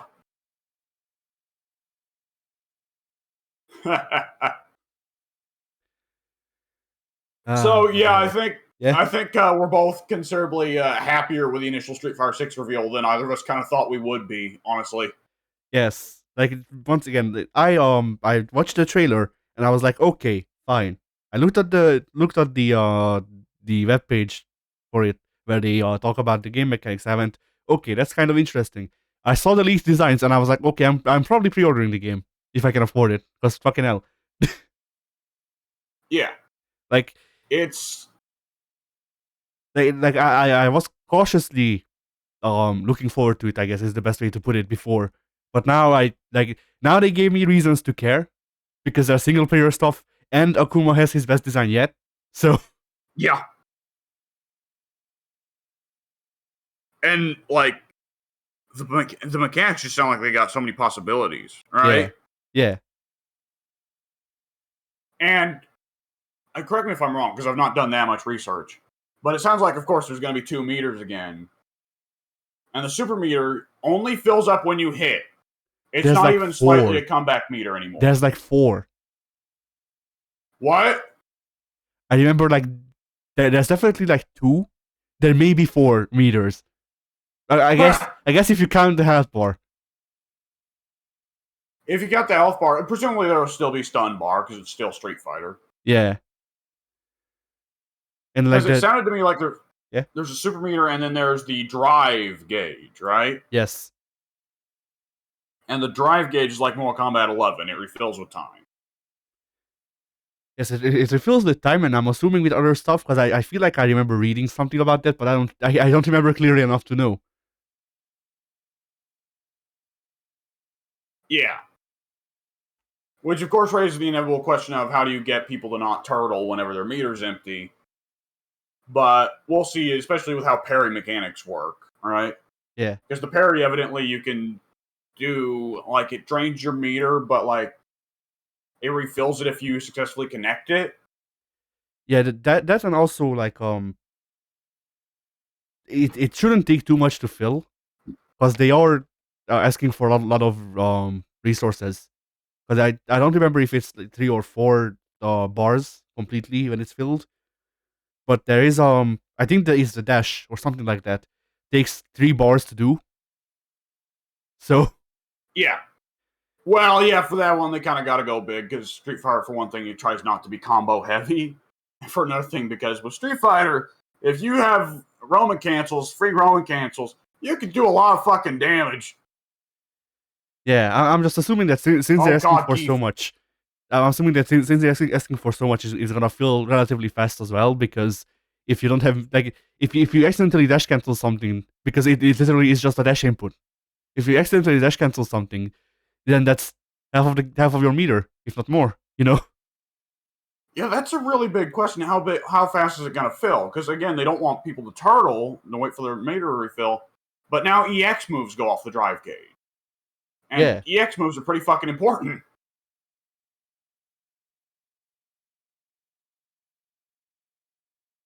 I'm also assuming that it's gonna be a thing of like drive varies with character or with whichever character you go. Yeah, probably. I would because the V trigger meter, of course, was bigger or smaller depending on your character. Yeah.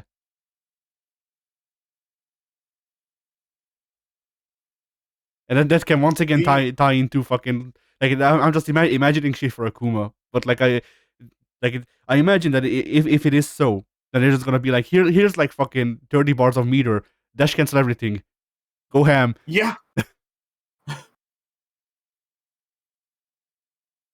and the supers, I'm also very curious about because if every character has three supers, that means there's going to be a lot of choices in terms of like which supers you prioritize. So even with the meter that literally does only one thing, there's still choices. You Yeah. know?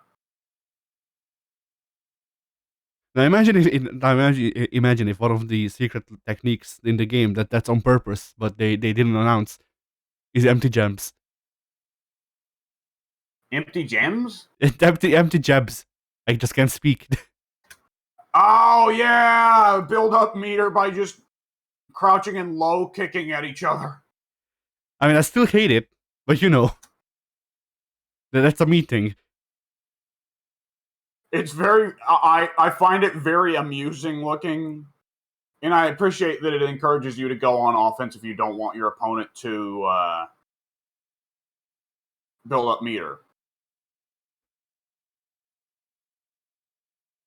But other than that, yeah, that was definitely something that had to go after three.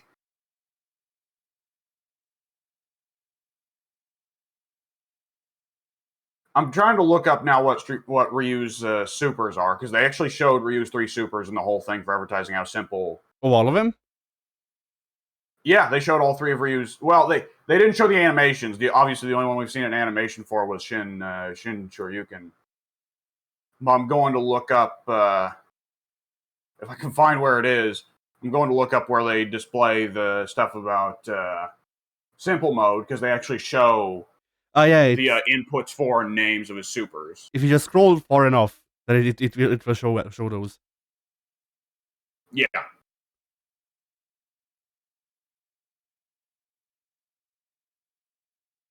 Oh, it's taking a little bit for it to load. Oh boy, I'd boot it up, but it would fuck with the recording. So Yeah, yeah. Oh, it's being slow. And now imagine I if need to sneeze, but it's not coming out.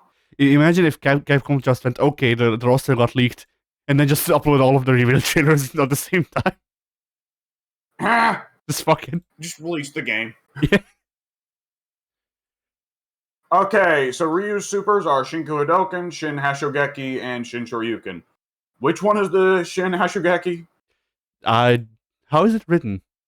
Because I don't remember that being a move. Well, Shin, you can take a guess. But yeah, For that, Hashogeki.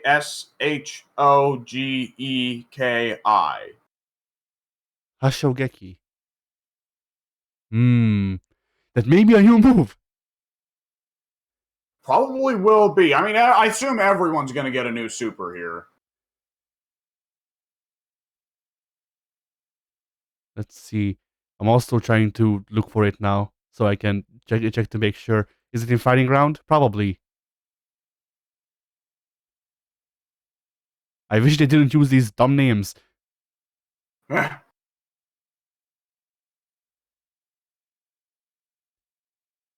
So yes. Oh, that's the assisted combos.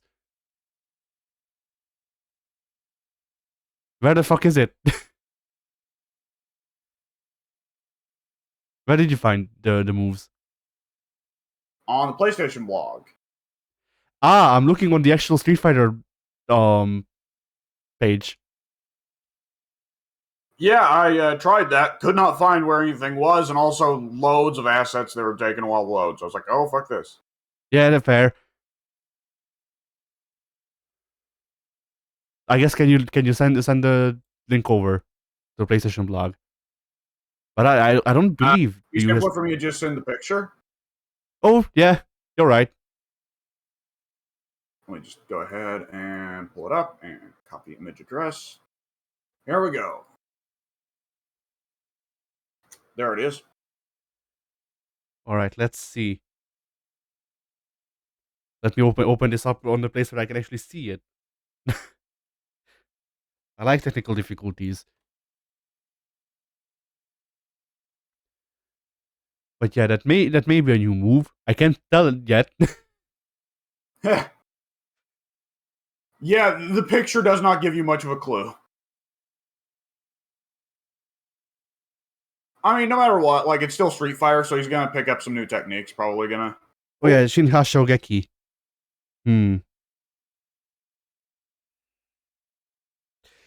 Isn't it? I feel like they did show this in the trailer, and I feel like it was like a super parry or something like that.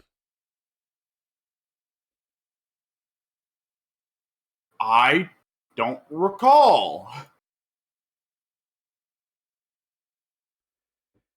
I feel like I remember the picture that they're showing. Like I remember seeing that in motion, but I don't think they actually showed the like. I feel like it was either like a super parry or they didn't show the full animation. But I remember the exact frame that's there. Huh.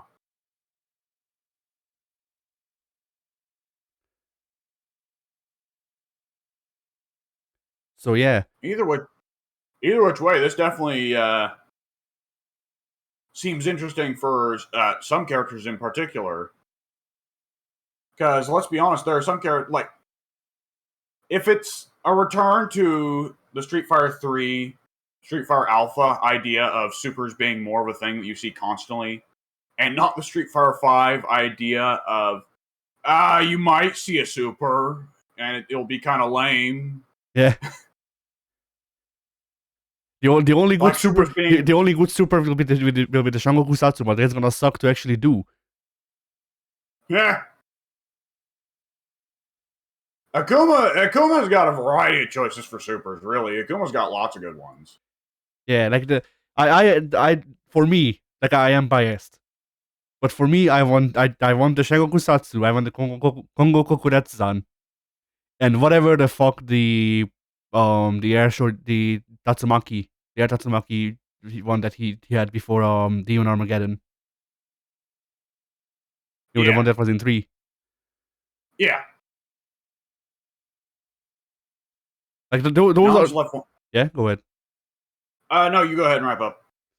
Those are the ones that I would look forward to. But at the same time, they could give him a new move. I just don't know what they would actually give him because he like the tradition with Akuma is that his new super is always the move he did at the end of last game. The move that he did at the end of last game is going inside a guy and blowing him up. So I don't think they can give him the Mudo Tensho. No, but he could have a suicide bomb super. It's a reused animation of the Shagoku Satsu. No, Akuma just like I don't even know what he would do, but he's just like he just starts glowing and a number appears over Akuma's head that starts counting down. Yeah. And then if you win before he blows up, he just says soon. Akuma blows up on off screen. The opponent is nowhere near him. Yeah. Then you just hear Akuma cursing. Shit. But man, I'm looking at this roster. I'm thinking, what can they do for Geef other than giving him, of course, the classic, the Super Atomic Buster or whatever, and the Siberian Blizzard. Oh man, Tiger if they Driver bring back 95. well, that'd be delightful. What if not only does the Siberian Blizzard come back, but he still says he's the protector of Russia's skies? What if that meme returns? Yeah. And of course, for just about any of the returning characters from games where there weren't really multiple supers like that, like what are they going to do for Ed and Rashid, right? Yeah. I'm still thinking about Geef, and I'm like, how could they do like a burning hammer? Like he does a burning hammer, but he's doing cartwheels in the air while holding the guy. Yeah. I feel like if they wanted to have a guy doing 90s Japan stuff, it should be a new wrestler. Because Geef, I always just think of as Mr. Suplexes and pile drivers, you know? Okay, then Geef's new super, the fucking drop toe hold. Somehow they launch into the air and start spinning through the air while Zangief has still got his ankles locked onto the other guy's toes. No, it's just a shoot, like just a mo-kept, good old Terry Funk drop toe hold, and then and then the KO screen is the other fighter tapping out. You mean the spinning toe hold? That's what you mean, the spinning toe hold. Yeah, that okay, I was one. confused. Oh, that would be great. I mean, they got Cammy was already kind of doing submission wrestler stuff in Street Fighter 5. Oh no, she was in Street Fighter 4. There we go. That's what it was. She had the parry super in Street Fighter 4. Remember? Yeah. Where as soon as you hit her, she just starts breaking all your joints and limbs.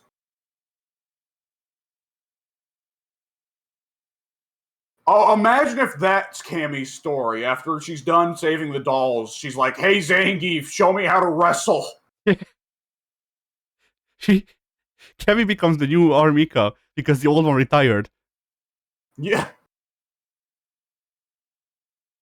I think we're boiling Street Fighter down to it's going to turn into corporate, like guys versus wrestlers. That's the game. Yeah. Hobos, corporate guys, and wrestlers. It's a three-way war. Man, the invasion angle in 2001 was wild. Yeah. Akuma is the balance. He's a corporate hobo. Yes. He just needs to learn wrestling and he'll have all three. I mean, we did suggest that his grabs become a stunner and a tiger, or release tiger suplex, so hey. That's true.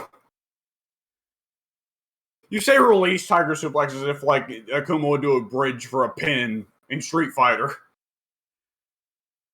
Come on, ref, start counting. Yeah. Ref. Well, the thing is, I say release because I mean I want to imply that it's unsafe. Yeah, he just throws them over their head and they just land cleanly on his head. Yeah.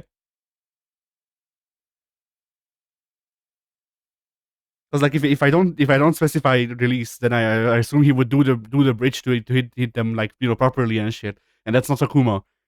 Like Akuma just grabs them from behind in the chicken wing, and then just like kind of falls backwards while launching them in the air.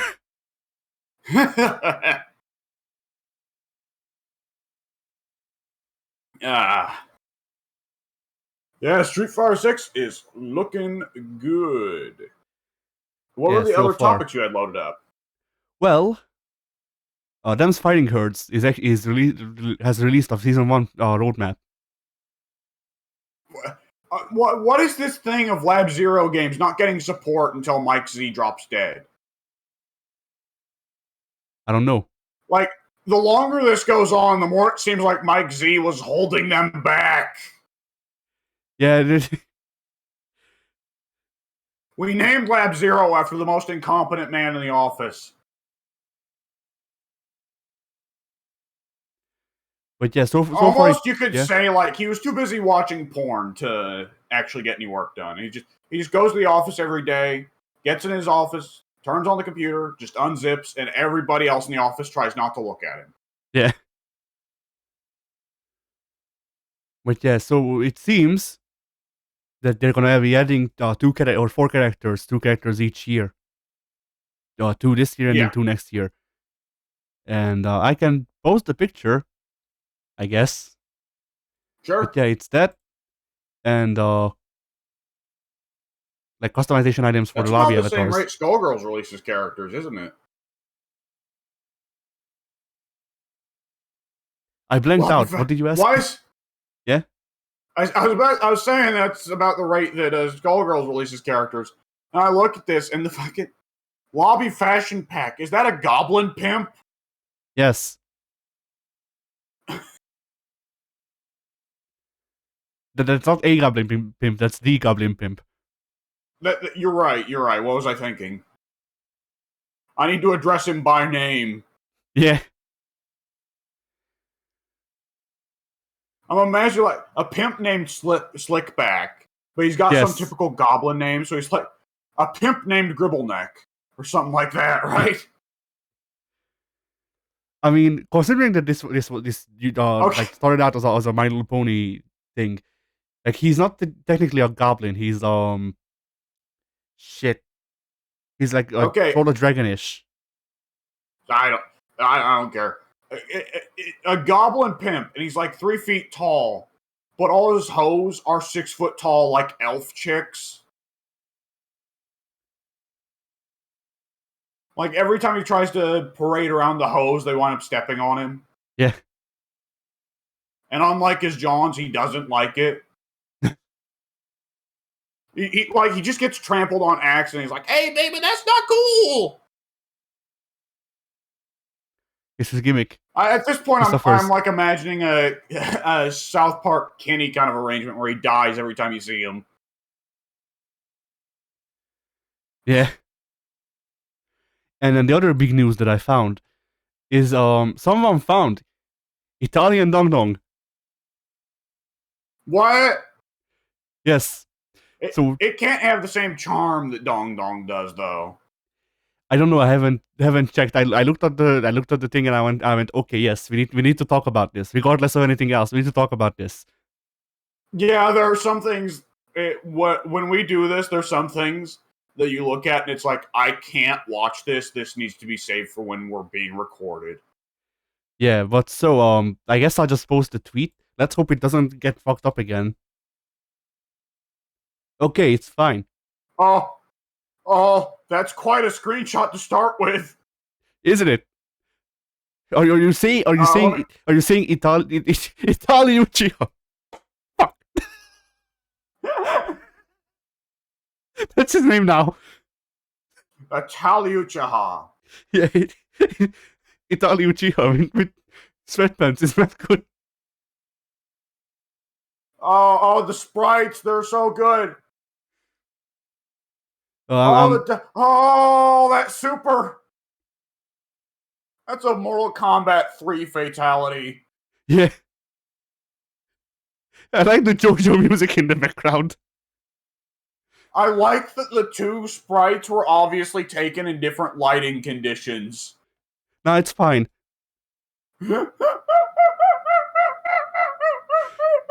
This game is great. I don't know what it's called, but this game is great. Oh, there it is. Mario Go-Kart Galaxy Strikers. 40 over 50.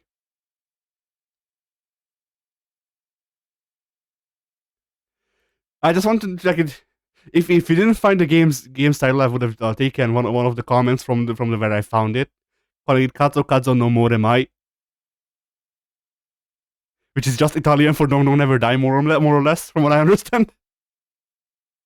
Oh no, it's a deliberate Dong Dong. It's the spiritual sequel to Dong Dong. Then you beat it, does it announce Streets of Rage 5 on the PS Vita? That's the true way to tell. No, it announces Streets of Rage 6.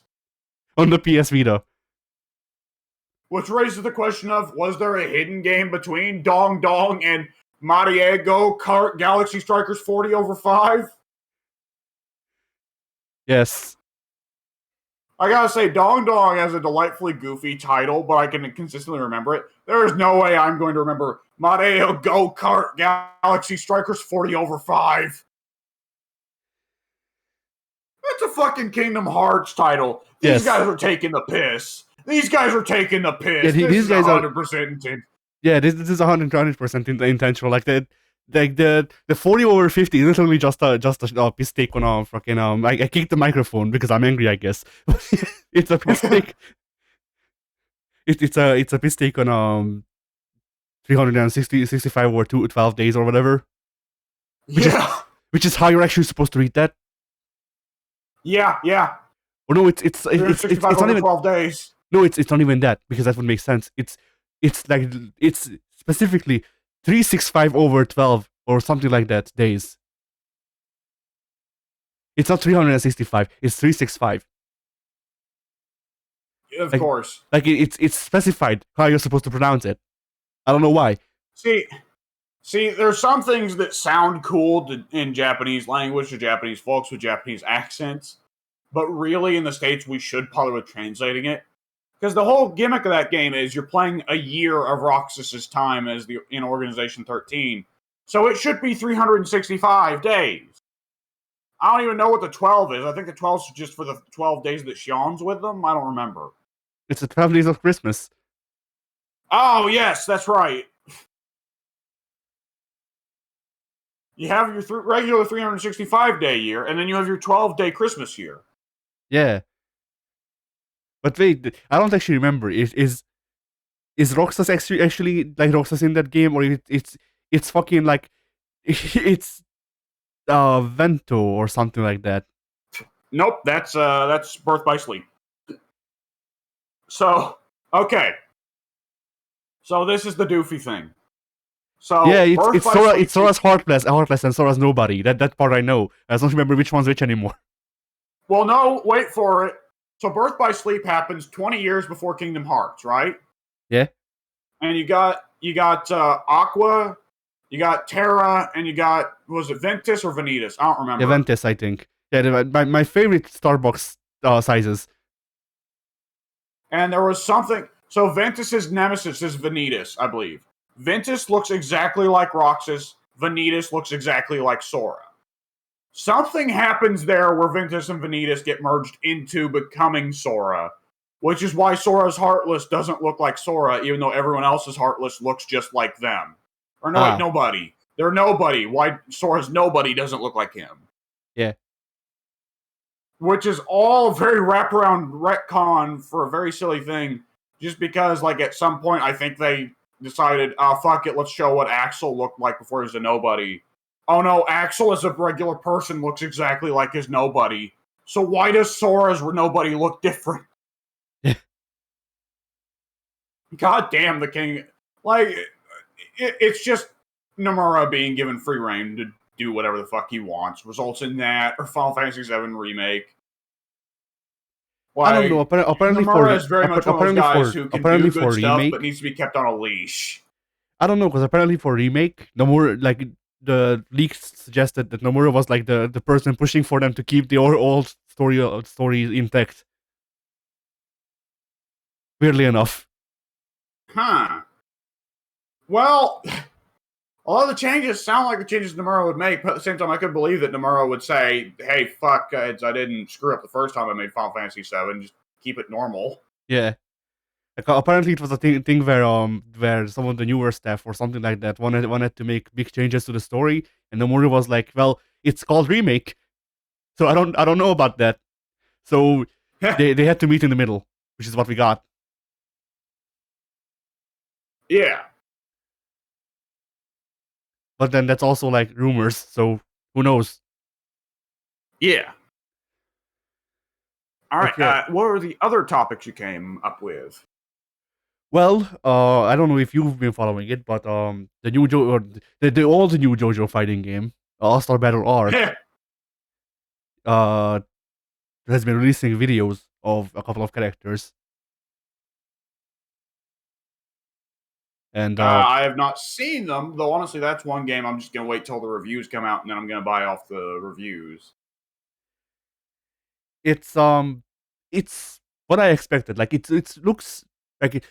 Oh, okay. How do I properly put this? Like the game is slow for some reason, and it's been sped up apparently. Like the old PS3 version was very fucking slow. Yeah. And that's pretty much like the biggest negative that I can really bring up against it, because I can't see the control scheme out of the video, sadly. Well, otherwise it looks like a fun kusoge, which is what I expect out of it. Yeah. Like it has big combo. The announcement for Avdol has him just doing like a big, like, what's basically a dust loop, more or less, and shit like that. Like he does a Yeah. combo. He does a combo that goes in zigzags on the screen, and that was cool. I hope that they have a combo breaker or whatever, like a burst. But still, that was cool. Otherwise, it's mostly just been what you'd expect shown off. I mean, kind of, but not really. Like it's mostly been part 3 characters. The first two obviously were Jotaro and Dio because, well, yeah, Yeah. and then Kakyoin and Avdol for some reason, not Joseph.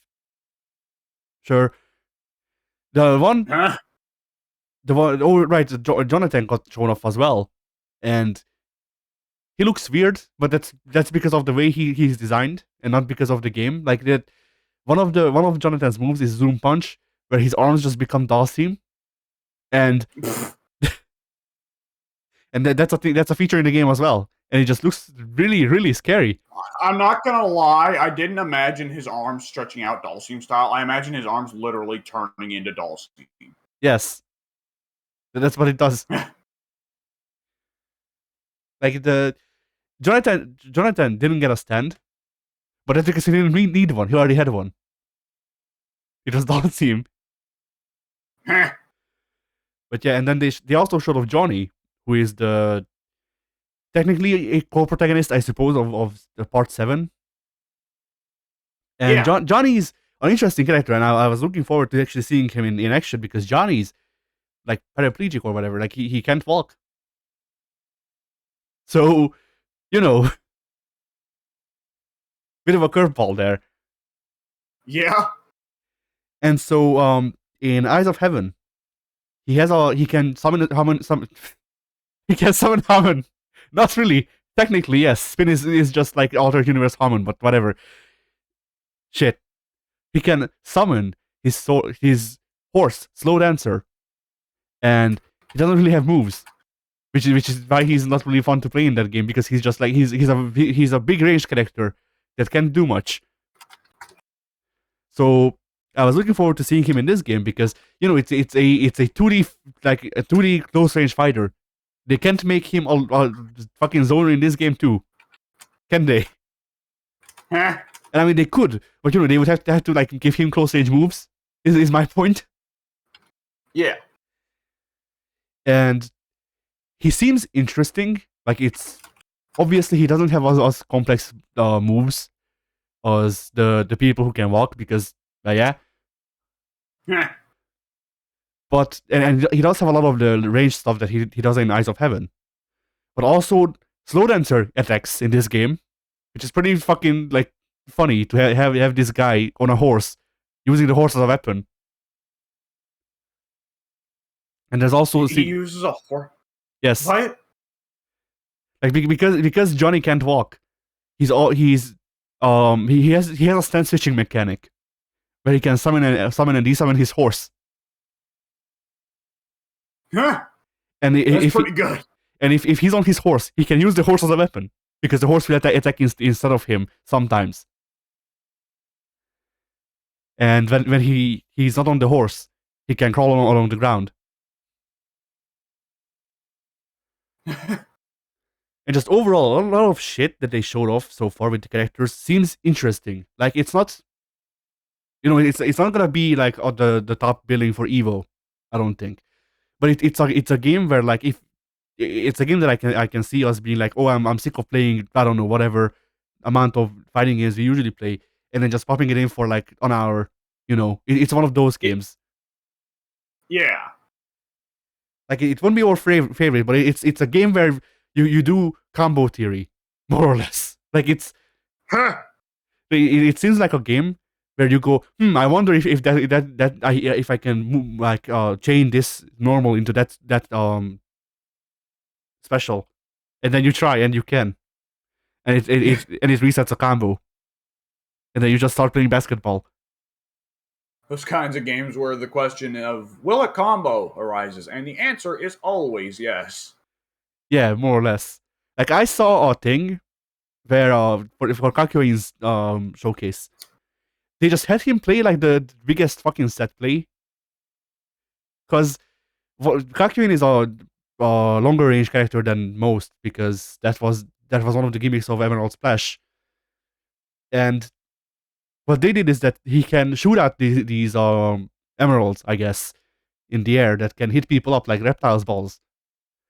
Here's the Yeah. thing: if you launch a guy, they move slow enough that you can launch a guy, do a combo on them in the air, have them hit a ball, get bounce back up, and then just repeat until the balls deplete. Yeah. And that, like, I'm not used to that shit anymore. Because like that's stuff I expect out of like Marvel or like old Mortal Kombat. And that stuff hasn't been in fighting games for a while. No, it hasn't.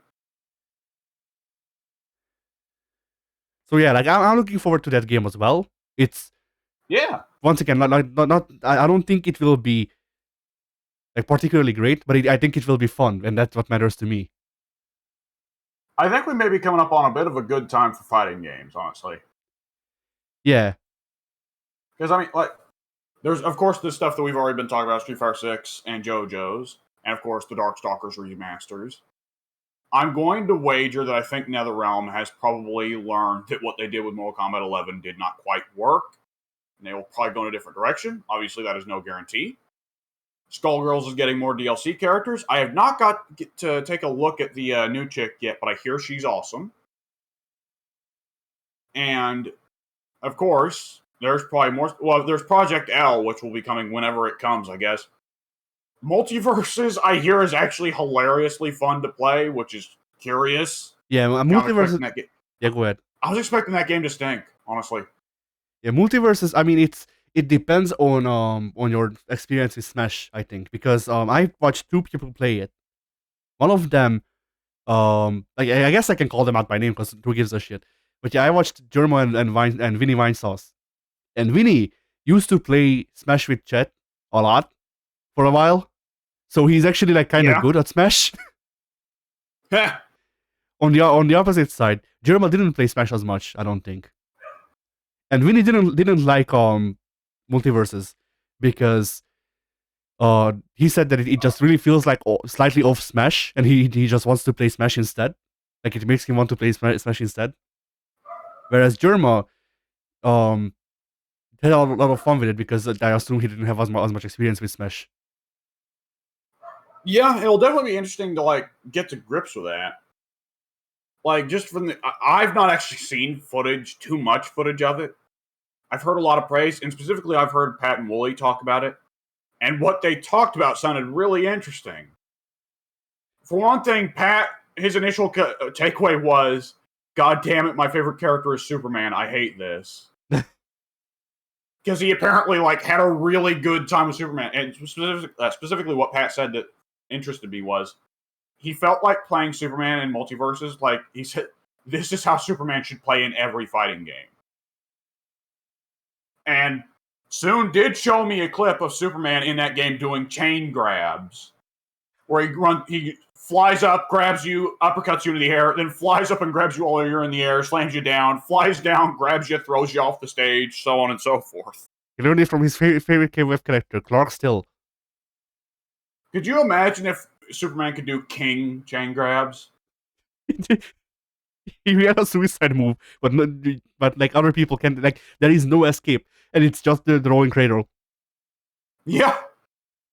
Oh my god, a rolling cradle in Smash would be awesome. You just roll around the bottom of the stage, and if anyone gets in the way, they get hit. So Yeah. It just becomes a thing of like fucking jump rope, but instead of jumping over a rope, you're jumping over two people rolling around. Yeah. I've heard they did what you and I suggested that they should do, which is Tom and Jerry are not actually focused on fighting their opponents. They're focused on fighting each other, and the opponent just happens to get caught in the crossfire. Yeah. But it seems weird because it like technically in parts, I think But I don't remember. Like, I don't know because one of the main animations I saw for them just looked more like they're working together, which is fine. To be fair, Yeah. To be fair, in the cartoon, Tom and Jerry rapidly flip between hating each other and working together all the time. So Yeah. But it depends on when. Because like in the very very old Tom and Jerry stuff, they were always enemies. And then by the 90s, people were like, well, why are they trying to kill each other all the time? And that's when we got the talking dog and the girl in glasses whose name escapes me. And then Tom and Jerry sang together. well, there's always been the bulldog. Oh yeah, I think his name is Butch. I don't Yeah, remember. Butch, and there's always been Butch's kid too. Yeah, but I mean they were more like I don't think Butch ever worked against Jerry. He was more like a he was more like a force of nature that Jerry unleashed on Tom sometimes. Well, of course, there's that famous moment that I think's been turned into a gif now of Butch smacks Tom, Tom smacks Jerry, Jerry smacks Tom, Tom smacks Butch, and they just loop around like that for a while. Yeah. I remember that. Yeah, that was another one of those things where like Butch didn't like Butch. I don't remember Butch ever directly harming Jerry, at least not in the old series. But Yeah, yeah, but Jerry was such a little fucker that he probably pissed him off at some point. yeah. Uh, Speaking of little fuckers, I heard something that's real strange. It makes me very curious to hear once the game actually comes out. They actually went to the trouble of having the voice actors record specific lines for fighting each other. oh yeah. And Bugs Bunny has a specific line for when he's fighting Arya Stark. What? And the moment I heard that, I was like, "What the fuck?" And apparently, like, if you're fighting Arya as Bugs, anytime you hit her with a big move, there's a chance Bugs will say, "Well, the North will remember that," or some shit like that. It's like, okay, of all the small touches, why does Bugs hate Arya? He saw season 8. Yeah, it is season 8 Arya. It actually is season 8 Arya. So yeah, there you go. I heard something that really cracks me up because I want to see it done. It's one of those cases where I want to see the super done on every character, right? Those compilations of this character super, like with Guilty Gear, like Faust super on every character, right? Yeah. I have to see this. So Velma's whole gameplay mechanic is, I guess she plays like a PlayStation All Stars character. No. Velma's gameplay mechanic is Phoenix Wright. Yeah, but like she needs to build it up, and she then defeats her opponent by having the police roll up and unmask her opponent as Old Man Jenkins, and they take him away. Nice. Which raises the question of, like, so any character of the Multiverse's cast can be revealed to be Old Man Jenkins trying to do a real estate scam? Yes. The irony of Arya Stark getting unmasked, having her face taken off, and it's an old man underneath. Out of all of the characters, like Shaggy seemed the worst. Like the Shaggy was the meme. They had to do the meme. Yeah, I mean that's fine. He just feels disjointed, at least from what I saw. Like Shotos and Smash are always a bit weird. Like Ryu and Ken are both bizarre when you play them in Smash because Shotos are just so odd in the Smash structure, you know? Yeah. But it genuinely is like they went and looked at Ryu and went, yes, we need this. And they gave that to Shaggy. Well, it is mandatory that every roster have their Shoto, but it is funny when they're just explicit with it, like, fuck it, here's just a Shoto. Yeah. And then I don't remember who else I really wanted to remark on. I've already seen Salt. I already saw a post that said that was a picture of Jake the dog. And the post said, if you made this character, kill yourself. Oh, yeah, there we go. So here's the thing, right? They explicitly said in the beta Or like, is it a beta or is it an alpha? It was an alpha, I think. So the game explicitly from the start tells you a list of characters that it explicitly says these characters are not anywhere near done or balanced. Do not expect proper matches out of them. Velma is on the list because she is way too weak now. The Tasmanian Devil is on that list because he is way too fucking strong right now. Yeah, one of his moves is a Thought Shaker. He just straight up, he's fucking Brawl era Moon Knight plus the ability to eat people and carry them around like Kirby and Dee. Yeah. Or Dee. There we go. Which, I mean, it's Taz, so that makes sense. They probably just need to tone him down a bit. Correct me if I'm wrong. Are there not, like, special lines or things for specific team-ups, too? Because that calls into question, like, how random are they going to go with that? Like, oh, yeah, let's put in some specific lines for if Taz teams up with Rick from Rick and Morty. Well, come to think of it, they're both kind of deranged, so that would almost make sense. Rick and Morty with Finn. Rick with Finn from Adventure Time. Sure, there you go. Freaking Bugs and Gandalf. Yeah. Hey, they're both tricksters. I suppose. Really, there's one character missing from the roster. Where is Duck Dodgers? That would be a fun one.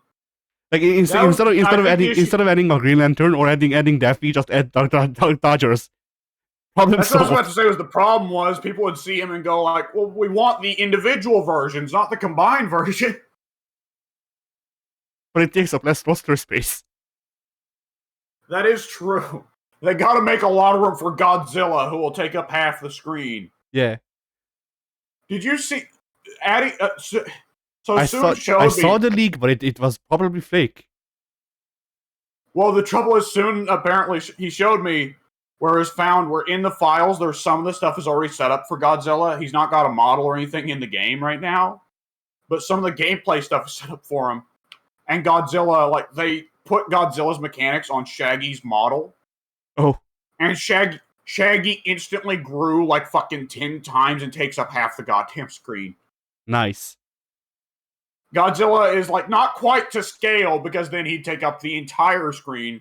But Godzilla is honestly like 10 times the size of every other character on the roster. So I'm assuming that's probably also going to be true of the Iron Giant.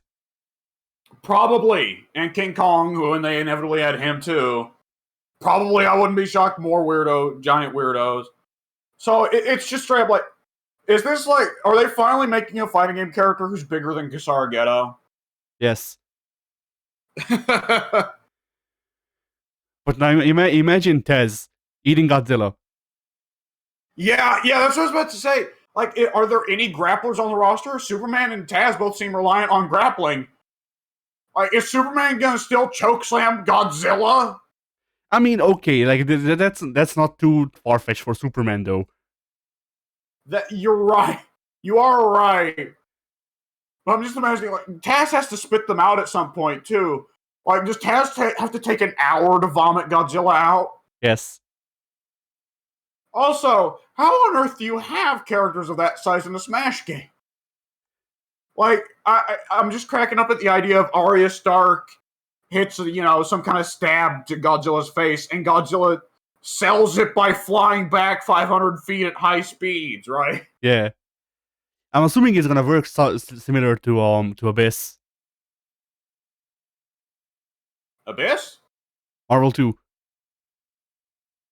I figured it was the Marvel 2 Abyss, but I don't know what you're talking about. Abyss is stage 2, I think, or stage 3. I don't remember which one's the big monster that takes up half the screen. But he just had like a shit ton of like super armor on all of his moves. So he wouldn't sell. So he wouldn't sell for like 5 hits, and then on the 6th hit he would actually sell. Yeah, I think there's definitely a good chance of that. I mean, when you get these giant characters, there's always the question of how far do you go with super armor, right? Because super armor can be absurdly OP. Yeah. And with Godzilla also gets into the kind of the Cthulhu thing, or the Help me here, the World Serpent. Jormungandr. Jormungandr. Like the Jormungandr Cthulhu thing from Smite, right?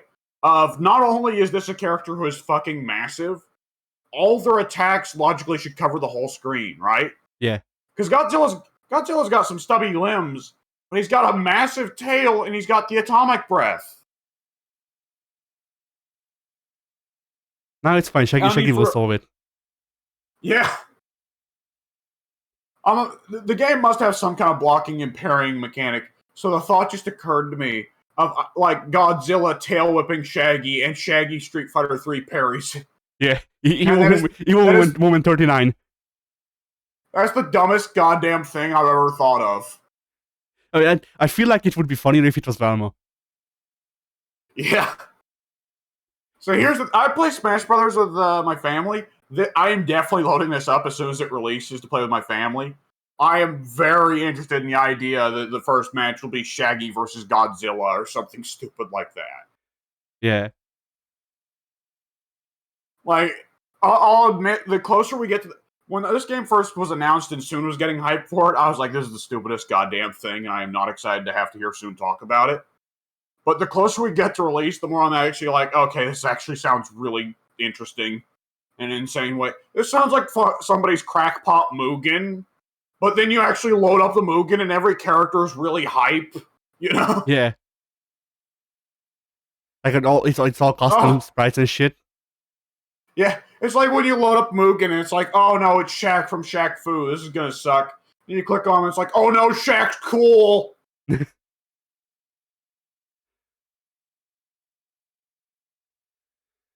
Imagine if Shaq does the Raging Demon, right? But instead of playing usual Raging Demon animation, once he makes the grab, it just starts playing those lotion commercials. 7,000 products. All right. So, has there been any other fighting game? Well, it feels like we've suddenly been hit with a deluge of fighting game news lately, which is how it always goes for fighting games. You get a 6-month drought, 6-month deluge. 6-month drought, 6-month deluge. You know? Yeah.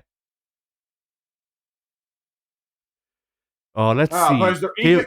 KOF did put up a survey on their networking. So shit sucks, bro. But yeah, but describe exactly how shit sucks. We need the info.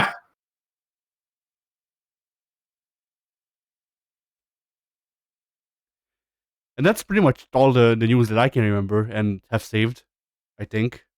Because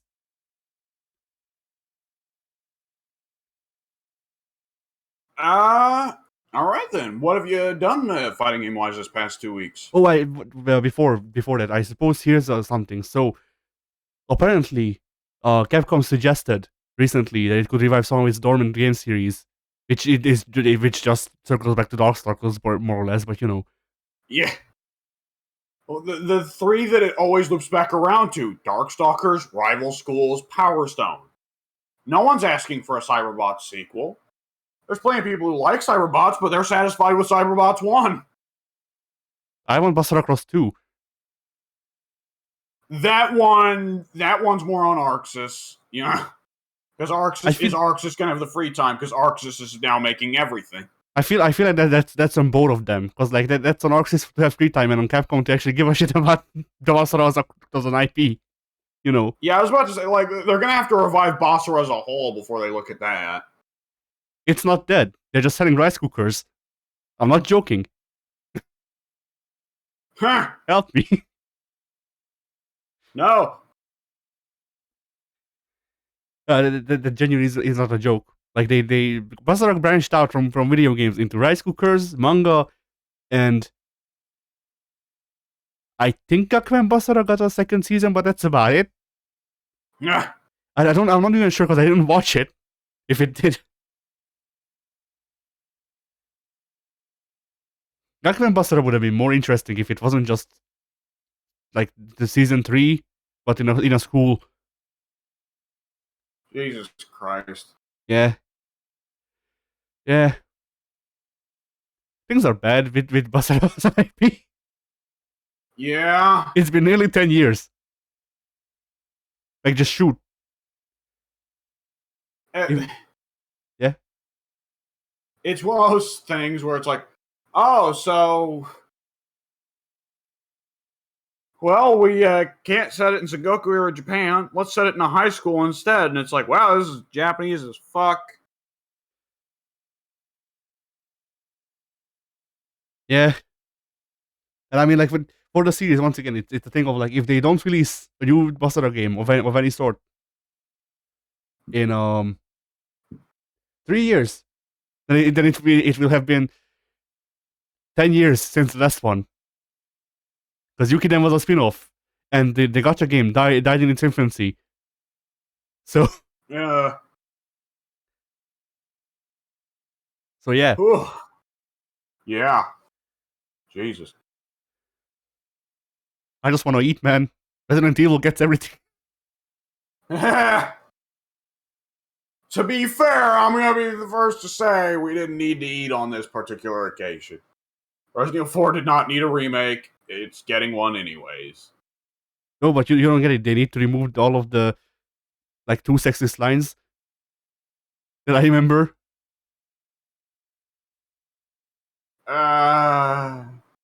Like, you know, right, the Ashley stuff. The Ashley stuff, yeah, right. they need to remove the Ashley stuff. And that's it, actually, it is noticeable that she has gone from bearing heavy artillery to smaller arms. We're not talking about her breast size. She just has, like, T-Rex arms. That would have been interesting to see in the trailer. Her running through the forest with just arms barely coming out of her shoulders. Yeah, I don't want to talk about that too much because it's a fighting game podcast. But yeah, it'll probably still be good because Resident Evil 2 remake was good. But yeah, it's just like you could have just remastered it again. All right, so is that about the extent of what you've done with fighting games the past 2 weeks? Well, I haven't done just video games in the past 2 weeks, so yeah. For my part, I did not get to put a whole lot of time in, but I did pick up while it was on sale the final season for Street Fighter V and get to put in just a wee bit of time with each of the characters, except 11, because why would I? And overall, I walked away with it with the exact view I was expecting. I like everyone except Rose. I know I know this is not necessarily the most popular opinion at the moment. Ideally, this opinion will change by the time Street Fighter 6's release. I really like Luke. I haven't played Luke, so I don't have an opinion on him. Like, playstyle wise, I can discuss his design, but you know, I think we agree that his design wise, Luke sucks. Like, I don't know that I'd say design-wise necessarily. I'm fine with the Popeye arms. I think that he suffers from the bad McDonald's fries haircut thing. The same thing that Ken and Alex suffer from. But that ideally won't be such a thing in Street Fighter 6 with better graphics, you know? Yeah. But, like, in terms of playstyle, I really dig him. Though, honestly, one of the things I dig about him... So... He's got two of my favorite little things they always have in Street Fighter. So he can charge up one of his punches to make it like a big Superman punch that's safe on block. Okay, nice. So I just have a pretty safe approach there. Oh, and he's got Abigail's fucking sprint. Oh Lord. He can't turn Abigail's sprint into a throw, so it's not quite as strong. But he has Abigail's sprint where it can either be a really fast shoulder block or a overhead wheel kick. So it's got that same kind of brutal Abigail aspect there, right? Yeah. My one Luke match online in Street Fighter V was a guy who did nothing but jumping, heavy kick, and sweep. So the guy. I have literally just learned what a mix-up is. And the thing is, like, you know, you do that. It works because we're in low levels. Fine. You get matched up against me. I block it like 50% of the time in the first round because I like when it goes in, it only goes in because I'm like, well, obviously they're not just doing those two moves, so back and forth, are they? Yeah. And that happens. I win the first round. All right, they have to do other moves, right? No, I block all of them. Yeah. The only time they hit me in the second round is when I'm on recovery and can't block. So Yeah. so That's what. that person That's did one not of those rematch perfect me. situations. That's one of those perfect situations where, like, yeah, it's brutal for people who don't know, but if you are like even mid-level, it's like, oh, I'm just going to crouch the entire time and do nothing but crouching a hard punch every time they jump. I mean, the thing is, for me, is that like I get going with that approach for as long as it works, but how come that when because I was actually like looking forward to fighting the guy because he was playing a character I haven't fought yet, and like how come you don't do other things when it's obviously failing? Yeah. Like that's the thing is that like whenever we play fighting games or I play against other people online, whenever I fucking force myself to do it, like if what I'm doing isn't working, then I try something else, and it usually doesn't work still because usually when I go up against people who can counter my main playstyle, they can probably counter everything else I'll throw at them because they're just better. But like It's if rushdown doesn't work, then I do zoning. If zoning doesn't work, then I try to go for grabs. If that doesn't work, then I try to figure something out on the fly. But like do something that's not just sweeps and then overheads. yeah. It's one of those. I have to imagine it's one of those situations where if it doesn't work, he doesn't say like, "Oh, I need to change my strategy." There's something about my strategy that isn't working. I imagine it's one of those situations where if it doesn't work, he blames the game or blames you. Yeah, Why are you cheating? Akuma's cheating. He's scary. Akuma has moved You into my neighborhood. don't pick Akuma. It's cheating to pick Akuma. It's cheating to pick this guy, that guy, that guy. It's cheating to pick any character except my character. It's cheating to pick Akuma because he's a boss character, you see. Yeah. Well, it's not right to pick Akuma. He has a fireball. Yes. He has no honor. He's dishonest. Okay, get rid of all the fireball characters. Okay, next, ban Zangief. Pile driver's too strong. Ban Zangief. Ban all Okay. grab characters because they do too much damage. Yeah. There we go. Ban Bison because technically he can still throw a fireball. Oh, he can teleport. That's bullshit. He can teleport. Ban Bison. Yes. Rose 2. Yeah, they both got to go. Well, Rose can throw a fireball, so she was already banned. She had to go. Rose is double banned. When you get rid of fireball and grappler characters, how many are there left? Rashid? Does Rashid have a fireball? Sure, Rashid has a fireball that goes up. Blanca? Blanca does not have a fireball, but Blanca Lightning grab. is bullshit. Everybody knows Blanca Lightning is bullshit. That's true. I would have said Chun, but she's already gone because she has Kikosho. Honda. Well, the thing with Honda is 100-hand slap is bullshit. Yeah, the Honda Dash slap. Yeah, the Honda Dash slap is bad for the same reason that Chun-Li's quick kicks are. Did you say 100-ass slap? Yes. That'd be different. I mean, I don't know if the implication is more that he's doing the slaps with his ass, or if the implication is that he's slapping 100 asses. What Honda gets up to in his free time is none of our business. Though I am deeply amused by the idea that Honda has the opposite storyline from Genryu, right? Where Genryu's storyline in Tekken is he's just trying to get laid. Meanwhile, Honda is just swimming in it, right? Yeah. Every time Honda wins a sumo match, ladies just charge the ring. Yeah. They can't get enough of that sumo action. Or that strange thing Honda has where he's fat, but his fat is underneath his abs somehow. Yeah. Strong fat. Yeah. Honda and Kingpin go to the same school. Yeah. Cammy, I don't think has a grab or a fireball. She has a jumping grab All off right. the little jump, the mix-up jump there. Yeah. Zeku?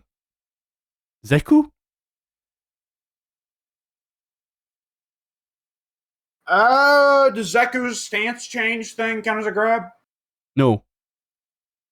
Zeku's fine then, apparently. No way, Zeku can call on little a raccoon to help him, a Tanuki, can't he? Yeah, something like that. So yeah, he's dishonest. He's dishonest because he has assists. Same for Mika. Yep. He calls in other characters. That's dirty. All right. Who else is on the roster? Abigail? Well, there's Abigail has grabs and can call in a tire as an assist, which is extra dirty because it's literally filthy. Right. I can't say Birdie because Birdie also has a grab. Birdie has a grab and the chain counter projectile. Corrine is dirty because she doesn't let up. She needs to be bent. Yeah. Too aggressive. Aggressive. She can do a hit. She can hit you and then she can hit you again. That's dirty. Yeah. Why doesn't she give me like time to breathe, think over what I'm gonna do? Same for Laura, but she's also because she has a fireball. Balrog can move from one screen into the screen to the other in a second. That's dirty. Yes. Vega has a KOF dodge and no one else does. So that's why he's banned. Vega also still has a command grab, Azuna drop. I forgot about that. I don't blame you. He doesn't seem like he'd be a command grab character. I mean, the thing is, that's the only move I use as Vega. It's just too fun to use. The Azuna drop is so fucking cool. Yeah, like my playstyle for Vega is just fly across the screen. Sometimes Azuna drop. Sometimes I'll do other things on accident while trying to Azuna drop. Yeah. Nekali has a grab, so never mind. Yeah. Who else? G has a grab. It's a V skill, but it's a grab. Yes, he does. Even without his V skill, he has a grab. Oh. You remember he's got the one where he like bats you down so you're hunched over and then he uppercuts you? Oh yeah, the same grab that Q had in 3, yeah. Yeah. It used to be a super, I think, but yeah. Well, there was still a non-super version where Q uppercutted you in the gut and you went flying up into the sky. Yeah. I don't even remember who else is on the roster. Come to think of it, there's really only like 3 or 4 characters that have no command grabs or fireballs. I was going to say like Cody's chick, but she has a fireball. But her whole gimmick is that she's K-Dash. They might. Do you think that Ed is fine because they can't figure out how to input his fireball? Yes. Ed, the one character in Street Fighter V that isn't dirty. Same for I wanted to call her Falcone. What's her name? Fuck. Falk. Just Fuck, I think, yeah. Right. Oh, excuse me. Bless you. Oh, who's the ice chick? Who's Gil's secretary? Corinne, I think. She's probably fine. She has a fireball. Oh no.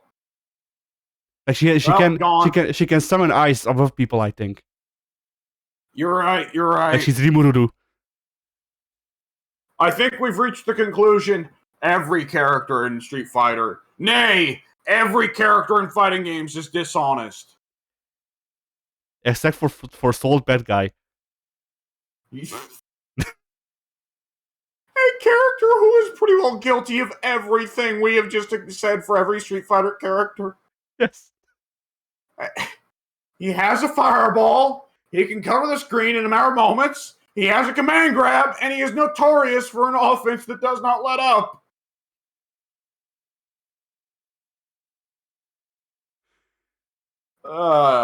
The most honest. Yeah. You see, Soul is honest because I play him. Yeah, that's true. What was the bit Jack Sparrow did in Pirates of the Caribbean? You know you can trust a dishonest man because you can always trust a dishonest man to be dishonest.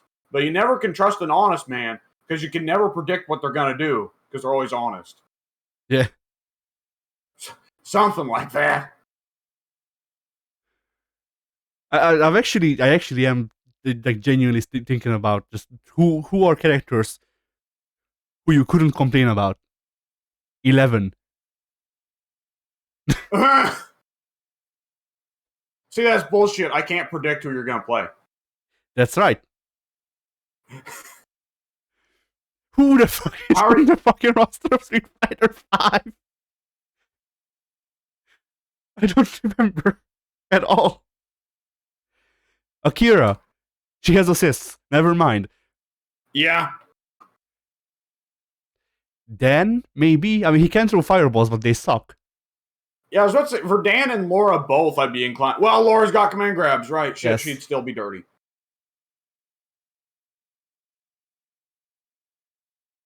No, Dan would be dirty because Dan can cancel his attacks with taunts. That's true. No, the fact that he taunts at all makes him dirty. He's disrespectful. Yes, true. We got to get him out of here. He's disrespectful. We can't handle taunts in our game.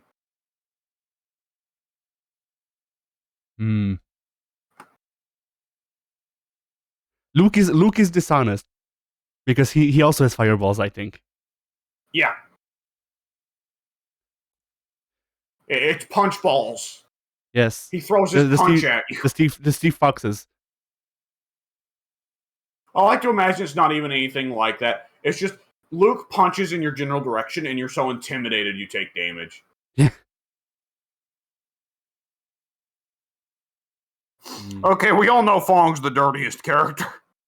Yes. It depends. It depends when. Because if you're talking about a person who would complain about shit like this, Fong is like Fong is Shao Kahn of dirty. Yeah. Fong is CEO of dirty. You look at Fong Kong. Yes. I need to see that now. 2 minutes.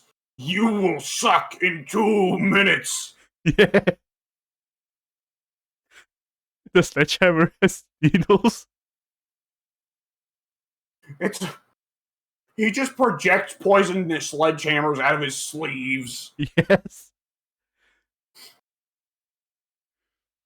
All of the all of the plasma moves apply poison because he's covered in poison at all times. When he does the shoulder bash, he's just got a shell of poison around him. Yeah, that's what I'm saying. Yes, that time the Triple H knee. The spear has to be replaced by a large needle. Yeah. Would this mean Sindel is Aki then? I guess so. Fong Khan. I hope Fong doesn't reproduce. I hope that NetherRealm and Capcom do a crossover like Mortal Kombat vs DC, just so we can get Fong Khan. Yeah. I could see in my head a Mortal Kombat style intro of Shao Kahn just being annoyed with Fong. And then they merge. Fong just tells Shao Kahn how much of a bitch he is compared to Bison. Yeah. Oh my god, could you imagine Shao Kahn versus M. Bison? Battle of the Hams. Yeah. Funnily enough, there actually is something related to that. So after the Street Fighter 6 trailer released, Harada, you probably saw this, Harada tweeted out a picture of the Shin Shoryuken and labeled it "Finish Him." Which, for one thing, immediately off the... It's the director of Tekken using a picture of Street Fighter to make a Mortal Kombat reference. This could not get any more incestuous for fighting games. But yeah, but at the same time, you have to consider, Harada has been talking about how he wants to make official Mugen for the past, 4 years. That is true. Meanwhile, Ed Boon quoted the tweet and simply said, You have no idea for how many years I've been trying to make that a thing. Which implies that Boone is still calling up Capcom USA after 20 years of this shit. Like, Street Fighter Cross Mortal Kombat, guys, it'll work! Yeah. I also liked how hard I retweeted one of the replies to that, which was just a picture of Jin Kazama with the Mortal Kombat logo behind him. And it said Hadoken, Soul Bad Guy, or something like that. Soul Bad Guy? Yeah, Jimmy is the Soul Bad Guy who is on the picture. The picture is labeled, "Are you okay?" Oh no, yeah, you're right. It was Hadoken, Terry Bogard. Yeah, there you go.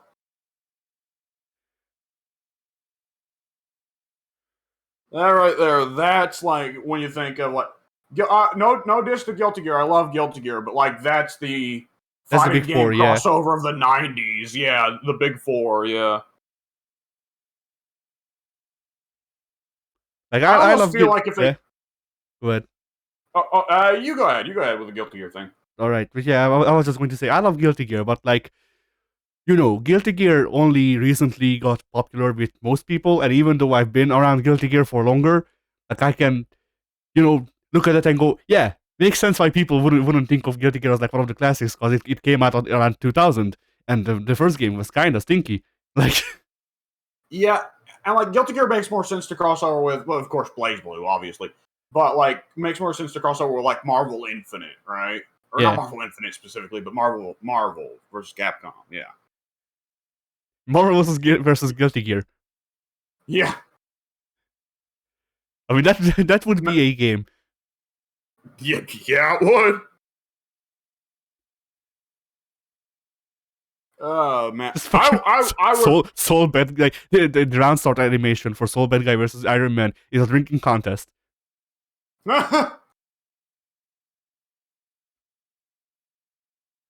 Dear God. After America arrests Kai Kiske.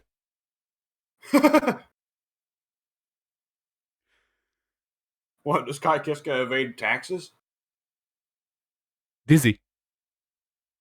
Oh, right, Dizzy, yeah.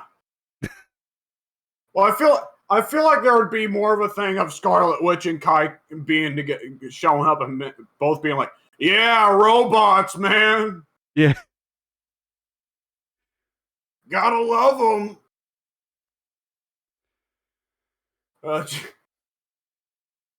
And someone inevitably pops up to ask both of them, how on earth did you get a robot pregnant, and how on earth did you get pregnant by a robot?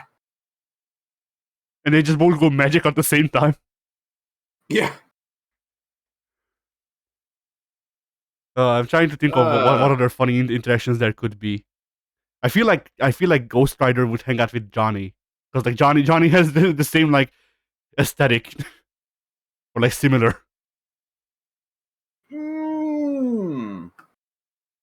I don't know. Well, okay. How have we not thought of this one immediately? Zotto and Venom. Yes. No, Venom is DLC. Spider-Man has a special like round start animation against Zotto where he's like, you feel it familiar. Eddie tries to jump onto Spider-Man. Spider-Man just goes, nope. Yeah. Been there before. Pass.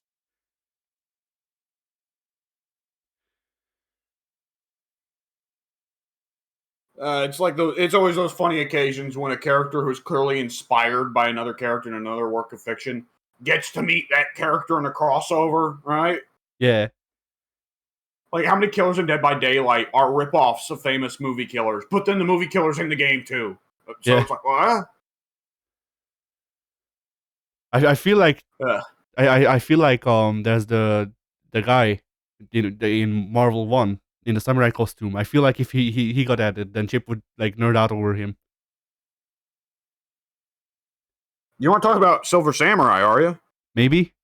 I don't remember what they were called. Probably. He's the only Marvel guy I can think of that's wearing a samurai outfit. I'm sure Wolverine's wore one at some point, but then yeah, probably Silver Samurai. Words. Yeah. But yeah, I feel like that would be a thing where Chip goes back to being a big weep. Cause like he's a big weep now, but they toned it down a lot. Okay, Chip versus Captain America, and anytime you play, it's a fucking political debate, and they're just fighting. Yes. It's a political debate over who is the actual president of America. Even though Chip's not Chip has his own country. Yeah.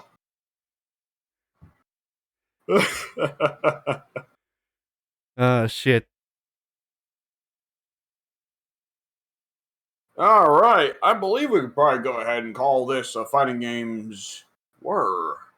Yeah, probably. So yeah, fighting games were, I guess.